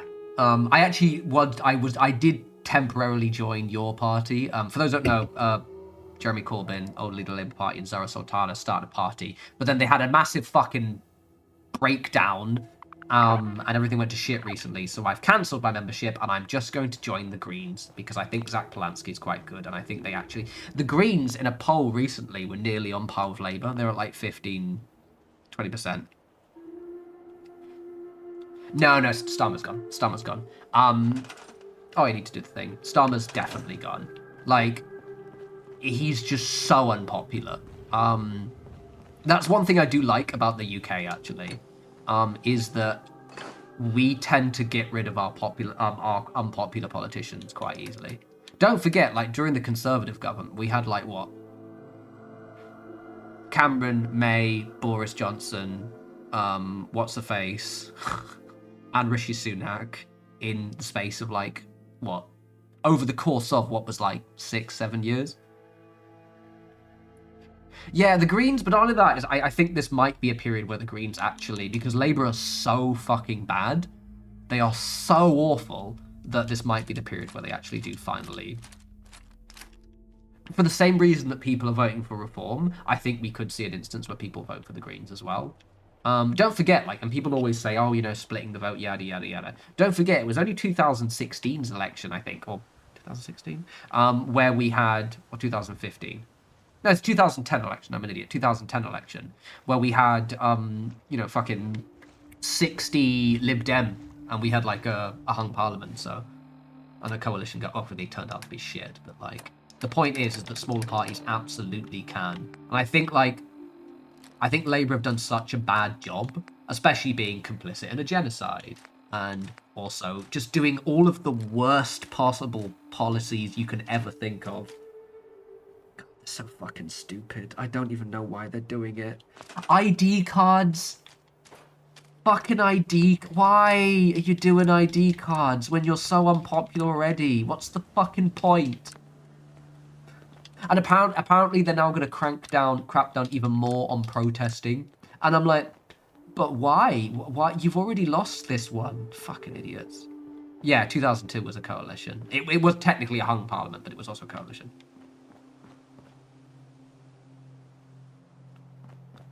Michael, literally that, yeah. Like, I mean, I feel like the British system is a little bit better than the US system, in the fact is that it is actually very possible for a smaller party to gain a decent amount of votes. That's happened all the time, especially on the local level. In the US, it's fucking horrible. I feel, ah, man, because it's like, there must be like in the UK, we have a sense of many times hopelessness and like we can't change anything. And in the US, not to make you feel depressed, but like it's even worse because like not only do you have that two-party system, but there's so much more money in politics in the US that like you must just be like, what the fuck are we gonna do? First Amendment, Third Amendment. It's saying shit. It's saying shit. I'll deny everything.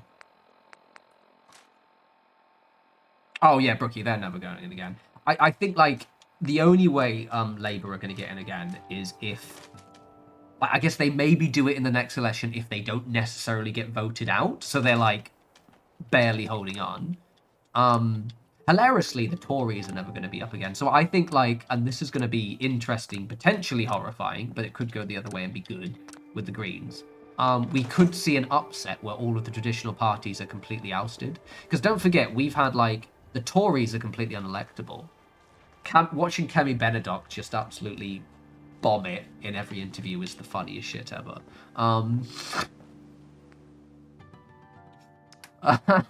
She's so fucking shit. But then, like, Keir Starmer as well, he's just so fucking bad. Oh, my God.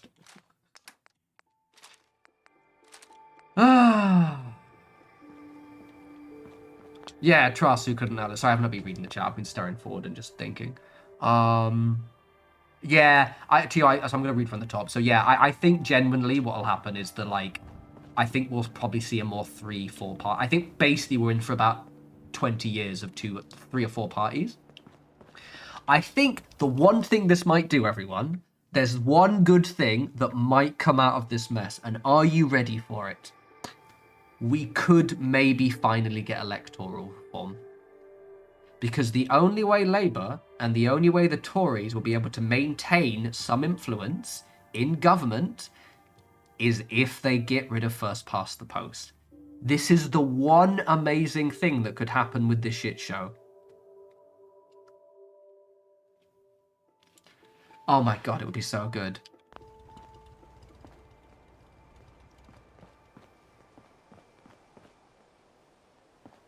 Joe, literally, don't even get me started. Anytime I see someone saying split the vote, I will slap you. One, because in the UK, we're not the US, so it's actually significantly harder to split the vote.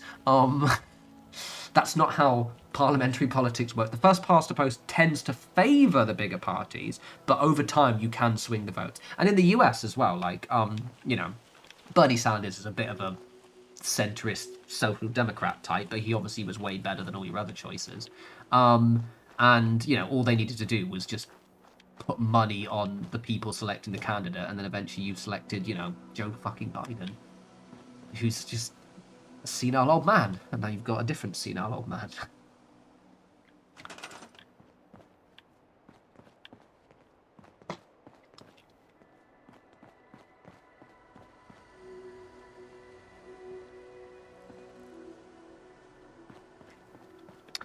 Anyway, what was I doing? I was doing something. What was I doing? Oh, I was just doing the thingy glitch, wasn't I? I was doing main save. What's the time? 11 o'clock. I'll do for another half an hour, because I'm enjoying myself. But yes, guys, there is a big, if you're in the UK, sorry about everyone else, there's a big chance that we could possibly get, because it's popularity, and it might be one of the few instances where any of the parties can get serious chance at power. If we can get first past the post removed and more of a, oh my God, we could be a normal country. You could actually vote for a small party, get 20, 30 seats in parliament. We could have actual European-style governments. It would be so good. Mainland European style. Oh my God. I'm so annoyed about I remember the 2011 vote that we had about potentially getting, was it alternative vote system? And it was, oh my God, I'm so annoyed. We'll see. Oh my God, Joe. Don't even get me started. I honestly, I would like people to be able to vote for the party that won. That means, yeah, if, you know, 30% of the country want to vote for reform, fuck it. But at least that way, it'll be accurate. Not like 30% of people. It's just, our system is, the reason why everyone's so miserable is because they feel they have no choice. If you give people a choice, they'll feel a lot better. The Labour Party will split up. The Tories will almost certainly split up. And it'll be much better and healthier for everyone.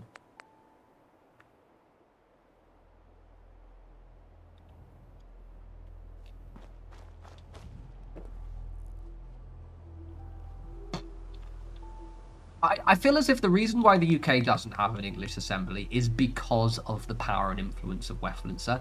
My preference, just to be clear, is that I think this is going to sound controversial. I think Great Britain as a country should be not disbanded but remodeled as an actual alliance of 4 countries as opposed to a empire of 4 countries where everything comes from Westminster. So I quite like the idea of almost making the UK similar to what am I doing, guys? I need to think what my plan is before I keep talking. Making the UK similar to the European Union almost, not ways. Slightly tighter, but still almost actually in a way similar to how the US operates. That's I would prefer. And I'd prefer us to have a assembly. So I would like the idea of an English assembly centralised in Westminster, sure. And then a Welsh assembly, Scottish assembly, Northern Ireland. And then we have an assembly replacing what was Westminster's role, where we do cross-country negotiation. And that moves around every, 10 years or so. Yeah, more of a British Union or a British alliance. Take care, Laura. Thank you for joining. Yeah, I really like the idea of that. I also like the idea of maybe a little bit more decentralization. Because I think, especially with the UK, you've got places like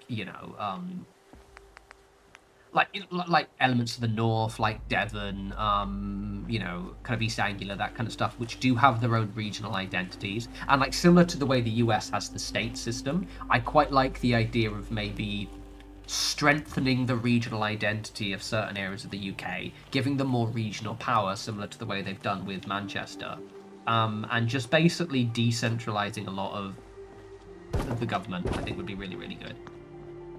I think it would make areas of the UK feel more represented, but also allow them to greater power to sort of control their destiny, I think. Why don't I pursue a government job? I've always wanted to run as an MP. I have no idea. Not yet, dear. That is not my time. Maybe when I'm an older man. After a South governing North. Nah, North is good. I feel as if you'd secede, though. I don't go to the North enough. I need to pop up there again at some point. Even though I sound like I'm Southern, my family are from the North. Dad's side is all from Scotland. My mother's side is all from Manchester. I just moved down. They moved down before I was born.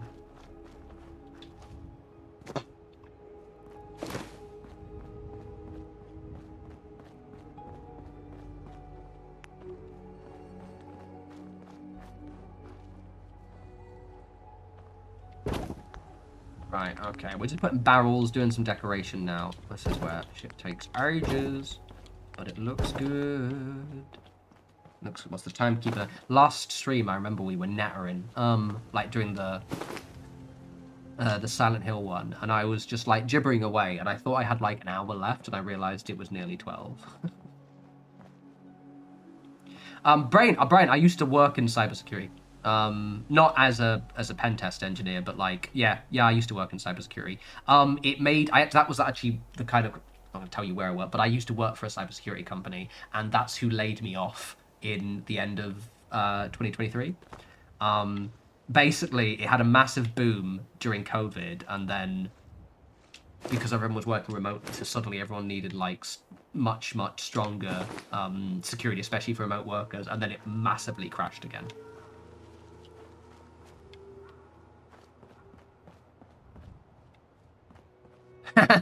Sorry, Joe. I used to make a joke that they would just call it the wasteland. Joe lives in the wasteland. I think I always joked that the middle part of the UK, kind of Sheffield-y parts, was very wastelandy. I think I made a joke of that once, sort of cool, when I was working, and someone nearby got very offended. I mean it in jest. I didn't work for McAfee. Not that kind of cybersecurity. Yeah, I probably won't work for the cybersecurity industry again, just because it was a little bit temperamental. I'm very concerned of the AI boom, in fact, because I think it's an AI bubble. And I'm a little bit nervous about what's going to happen next.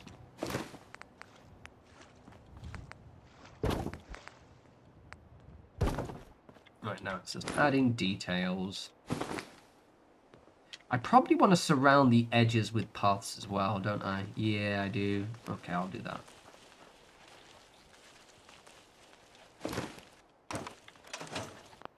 This has been a very intense building stream. This has literally taken us 3 hours, everyone. This is why this is why it takes me so fucking long to do videos. I fucking hate AI so much. My company I work for, basically every company you work for is really into AI, and I fucking hate it. I'm so annoyed by it. Oh, but fucking Tilly Norwood. When do you think AGI? What do you mean by AGI? Sorry, you're gonna have to expand that acronym. No, Tilly Norwood can fuck right off. AI sucks. It's shit. Every company I've worked for the last few years has been really into AI, and it's like, the reason being, right, it's not a ramble, is everyone is terrified of missing the AI boom. That's the reason. So every company is terrified of missing the AI boom, but they don't realize that, like, it's a bubble. Like, thing is, let me be absolutely clear. There's some stuff AI is very good for your day-to-day work. Meeting transcripts are amazing. Meeting summaries are amazing. I used it last week. I had like a collection of and or in brackets and or thing for like a smart list for Marketo, like a CRM. And I was like, I had an issue with the list, and I was like, I think I knew where the issue was, and I used Gemini to be like, can you just check this? Am I correct? That's good. But people are using it for stuff that just isn't really made for, like, fucking AI emails, man, are the worst, just shittest thing ever. They look so bad, and everyone's writing their emails with AI, and you can fucking tell. Or they're like, we have to do this task in AI. Why? Why do we have to do this task in AI? Because AI? Oh, self-aware AI. I have no idea. Yeah, I know. You've got to remember, and one thing, if what Joe just said about people you respect being really into it, you've got to remember that not everyone is as online as we are, right? So for us, we're like, well, of course you should fucking hate AI. It's awful. What the hell? But you got to remember that other people, they're just normal people who don't spend all of their lives on the internet. So for them, they might not mind. And again, like, I don't mind AI. It's just, I hate the people who are really into it. And I think its use has been greatly exaggerated. AI is really good for like analyzing data sets and things like that, but just shoving it down my throat for your fucking... Like, everything has an AI prompt in it now. It drives me insane.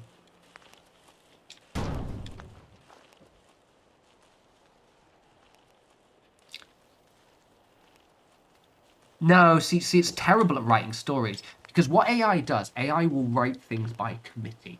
So any story or any writing you do by AI will be content by committee, which means it will be very shallow, it will be very superficial. And you can kind of tell, it has this kind of like, it's similar to the way that like AI voices have an uncanny valley. Because basically, so I work in marketing basically, right? So I used to work, and I now work in the tech side of marketing. And so I used to write a lot of emails, and I'm a fairly decent writer. I can write things quite corporate. I can also get good at like generally writing. And AI fucking emails are the worst shit you will ever just read. They're so bad, and once you notice it, you just can't unsee it. And everyone is writing their fucking emails with AI right now.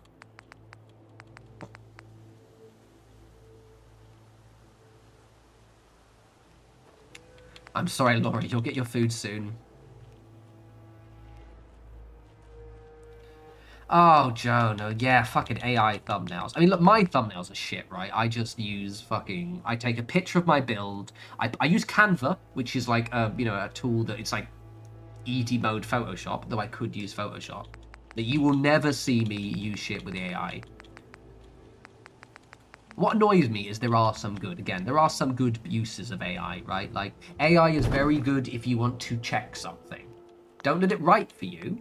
Like, for example, like AI can rewrite something. I was like, can you like often say I need to write up I've got something really technical, but I want to dumb it down for an audience for a presentation, right? I have used AI for that. So I've got like, okay, I've just done this real technical thing with Salesforce. I'm going to give you my bullet points. Can you just quickly summarize this so I can put it in a slide? Boom, done, easy.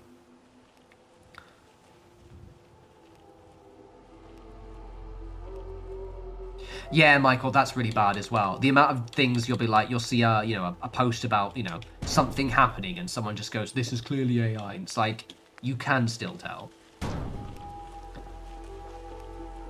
Yeah, you have to be very careful about Grammarly now.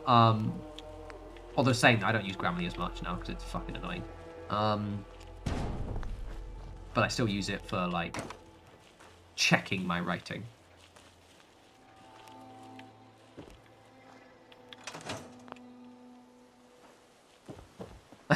Cat, that's brutal. I love it. There's a company called Monday.com who I think they do things like Slack, but Monday itself is quite a good tool. It's one of those kind of like task organizer tools. But on TikTok, they have these AI generated ads, and they are the worst shit I've ever seen ever. But also a thing, right, and this is a ramble I had the other day, is what AI is doing, and I feel really bad for younger people, because it's making a lot of AI developers, right, people who use AI to, like, do their code really quickly, or things like that. But what it means is, because you're, like, say you're creating something in JavaScript, because you've used and relied on AI so much, it means that when you don't have access to the tool to tell you what to do, you're completely lost. And what people, especially like this happens to students quite a lot, right? And I've seen it when people have been coming up. Like, you'll be in university and using AI to your code, yada yada yada. But then you start working full time, and yes, you'll be able to do some of the work, but at some point you're going to have to start having meetings, because anyone who works in any corporate world will know you have meetings all the fucking time, and you'll have to explain what you're doing. And that's where you bomb. And I can see there's going to be, I think I mentioned on a stream a while back, I think we're going to get a massive skill shortage with, like, people, younger people in, like, their, just leaving uni through no fault of their own. It's just because they've been exposed to this tech, who haven't learned. It would be like, it's like, instead of me learning how to speak French, I only use Google Translate to speak French. But I think it means I can speak French because I can use Google Translate. You get my point. Hey, J Sharp.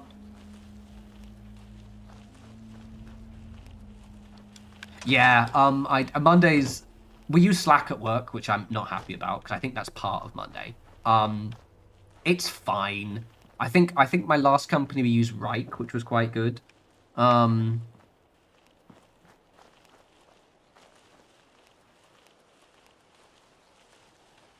exactly, Michael. Exactly. That's the thing. Like, I'll use AI to, like, check work, but I still do the work myself. And it's gonna be bad. Well, the funny thing is, right, it's bad. It's fucking great for me. I basically work in a tech role, right? And I have the skills. I'll give a great example. I don't know if I mentioned this, because I've had one of these rants before. We're pausing now because I'm rambling about AI. So I had to make what's called a webhook, right? So in Marketo, which is a CRM platform, you have webhooks which allow you to call outside services to do a task. In this instance, this webhook would validate phone numbers. So let's say you've entered a phone number in for applying for a service for us, and you've put a 0, so 07 whatever, an English phone number. I want to add in 44, but I want to remove the 7, so that way your number comes up as +447 number, right? So then someone using a dialer can just click your number and auto dials, right? Okay, cool. So I created a webhook that does that. It calls this service called FlowBoost, calls the webhook, basically takes your number and just removes the 0 at the front. Now I use JavaScript for that. I'm not good at JavaScript, but I know enough. It kept making an error. Now, the reason why, spoiler, is because I was calling in the wrong field. In Marketo, which is the platform, the field for phone comes up as phone number in the actual label, but when you see it on an entry, it just says phone. So I was trying to put phone and it wasn't come up. And I was checking through, I was using, I think it was ChatGPT or Gemini. I'm like, okay, what's going wrong? Maybe you can help because you're good at this bit, right? And it kept suggesting, oh, it's because you're trying to call a string, you must put it in quotation marks. And it wouldn't work. And eventually I decided to test and put the correct field in. It suddenly worked. The point is AI confidently was wrong. It told me this solution, which was wrong, but kept confidently saying it was fucking, yeah. So careful. Anyway, that really annoyed me. And I was in the pub, one more ramble. I was in the pub the other day and I was reading my book and there was some early 20s guy on a date with a girl, very pretty girl.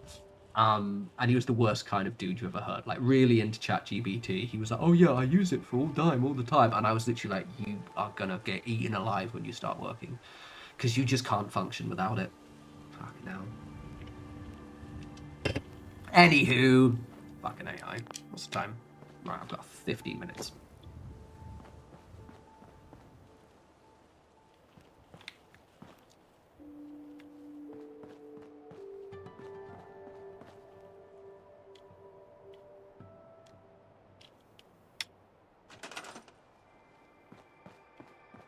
Yeah, fucking AI. This is looking great. You know what I should do, guys? I should make this with AI. Let's have some steps here.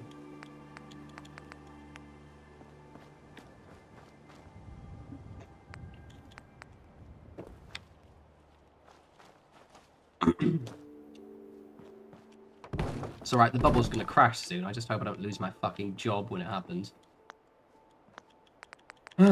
Because it's inflating companies' values and we're gonna have a massive stock crash because all of the perceived money we're getting from AI isn't actually money, it's like projected value. It's fucking annoying. Fucking AI.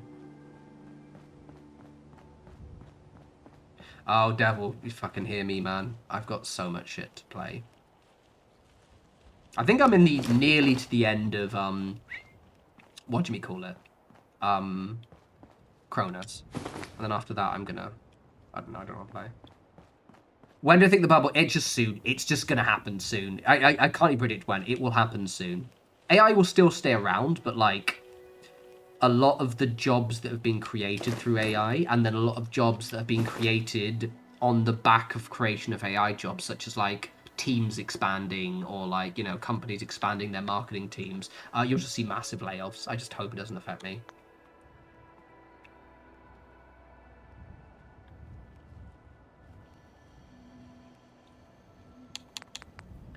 But we will see.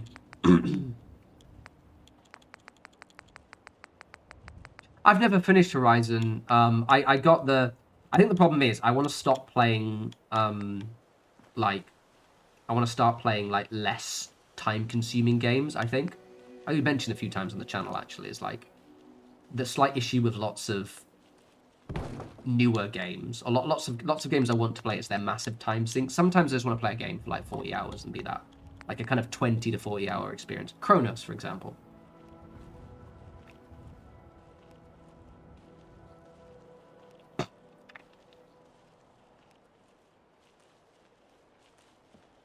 Yeah, Michael, exactly that.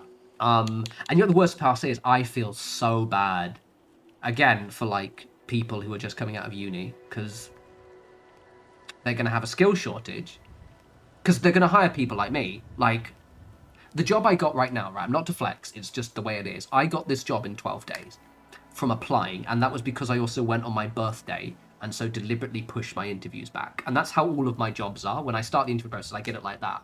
And I know for a fact there's someone much younger than me who's probably just not getting a chance. And it's because, like, I didn't go through the same process as them, whereupon I've been affected by this kind of degradation in my skill set. And I just feel so bad. Like, it's... I think Gen Z's fine. It's like the Gen Alphas, the generation just below them. Man, they're gonna have such a hard time.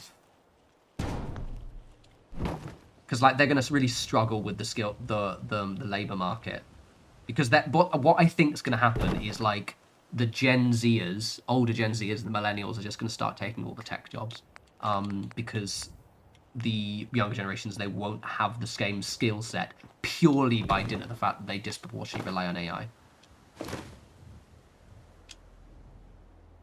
Oh yeah, that's another thing as well. Like, a lot of people's AI writing. Like, so there are companies like the companies that do lots of research, right? So research firms like Gartner, yeah.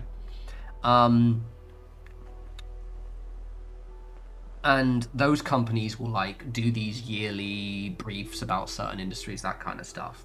I highly suspect you're going to get situations where those companies sue other companies for stealing their content, because a chatbot, an AI bot, is going to take its most information from reliable sources, which will often be these paid studies by Gartner, by Forrester, that kind of thing, and it's going to reproduce them, but it'll be too similar to the original source material, and then they're going to get caught out.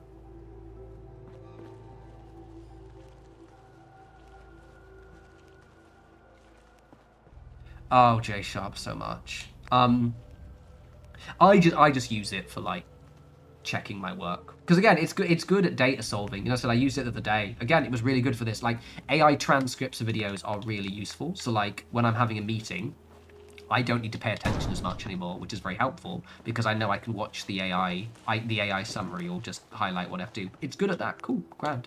But it's not good at things like, you know, fucking anything else. But yeah. La la la la.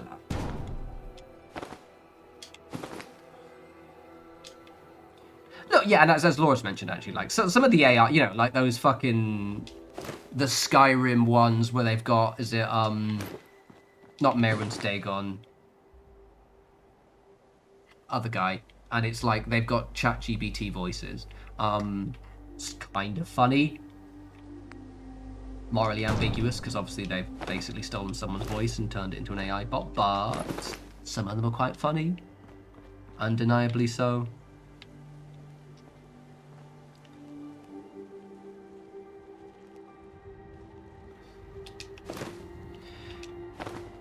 The thing is, you know what the worst thing is? Like, AI has come around, and we've only just had a bit of peace and quiet from the NFT crypto thing. And now it's like, no, now there's another annoying scam. All right, let's admire how cool this looks. Look at how cool this looks. Yes. Yes. Not made with AI. Any recommendations on skills to learn to pursue a tech career? So, I can't give two away. Learn how to use tools like Salesforce, and Salesforce actually is a really cool term to use. Basically, any tool. A lot of these tools will also use AI, obviously, but any like tech tool like Salesforce is a really good one to use.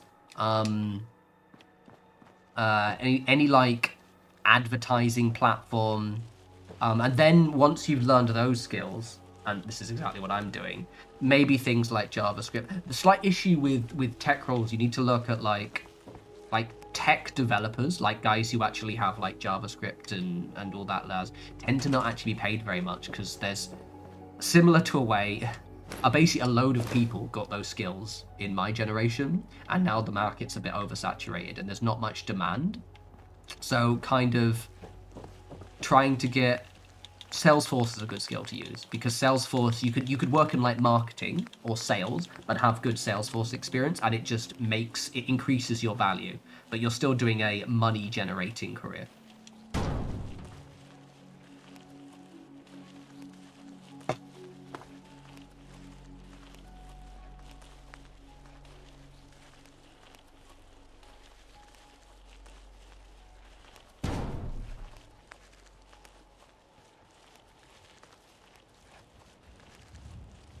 This looks fucking sick, though.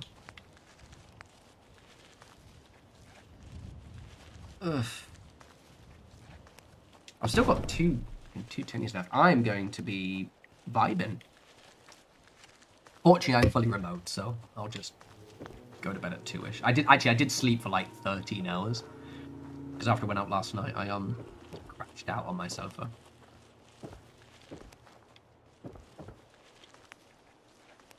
I did applied computing at uni. The funny thing is, it's like, it's only the last few years I've like been starting to brush up. HTML is actually a good skill to use, I guess, but no, I just want to be a front-end developer. I feel like the best skills you can use are platform-related skills. So, I want to brush up, I can hack through some JavaScript if needed, like I did it the other day. But I wouldn't want to learn JavaScript because I just don't think it would be useful, and I'd be competing with someone who's been doing it for like 10 years. But I integrate it within my skill set for things I need to do. That looks cool as fuck.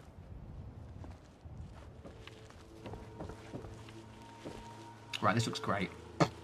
This looks so good. Okay, I think we need some water purifiers, the on-land ones. Okay, I'm going to finish in a few minutes, by the way.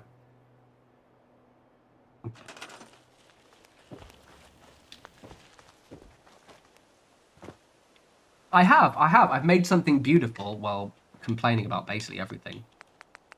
This has definitely been one of the more content diverse streams I've done. Let's put this one in the back here.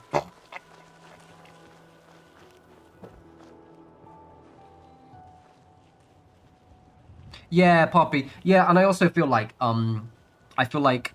if you are going to get a tech role, something almost more like hands-on engineering based would be way better. If I had to do any career, like redo it again, I'd have loved to have been like more an actual engineer. It's kind of one of those things, and also like with you know, as Piper puts out, like, you know, a career at sea. The thing is about careers at sea is shipping makes a fucking shit ton of money. Like an ex-girlfriend of mine, her dad was a superintendent, and he was like, you know, comfortably on 6 figures.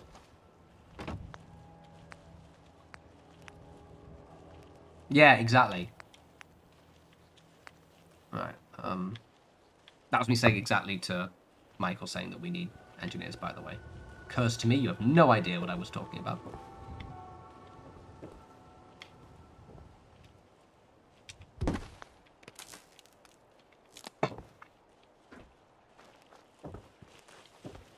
You would have lost all your hair. That's a good point, actually.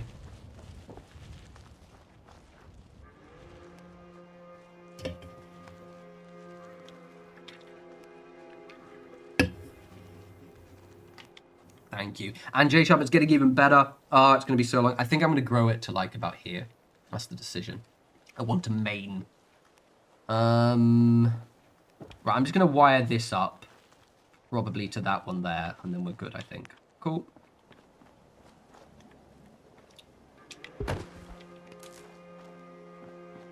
Okay, cool. Yeah, we're just going to wire this up, and I think I can call it for a day, because I have been... Oh, is it? I'm out of copper. Okay, maybe I won't wire this up then. Oh, okay. I was going to wire that up, but I'm out of copper. Good night, everyone. Good night, Zach, rather. I'm going to go off, actually. You know what, actually, I'll leave it there, because I need to get some copper. But, yeah, we've done a really good stream. Look at this. Farm's all done. Looking really cool. Actually, I need to actually finish decorating it, but the structural elements took fucking ages. The next big things are, like I said, I need to figure out a use for this space. I was planning to have the video tour on this next week. Never going to happen.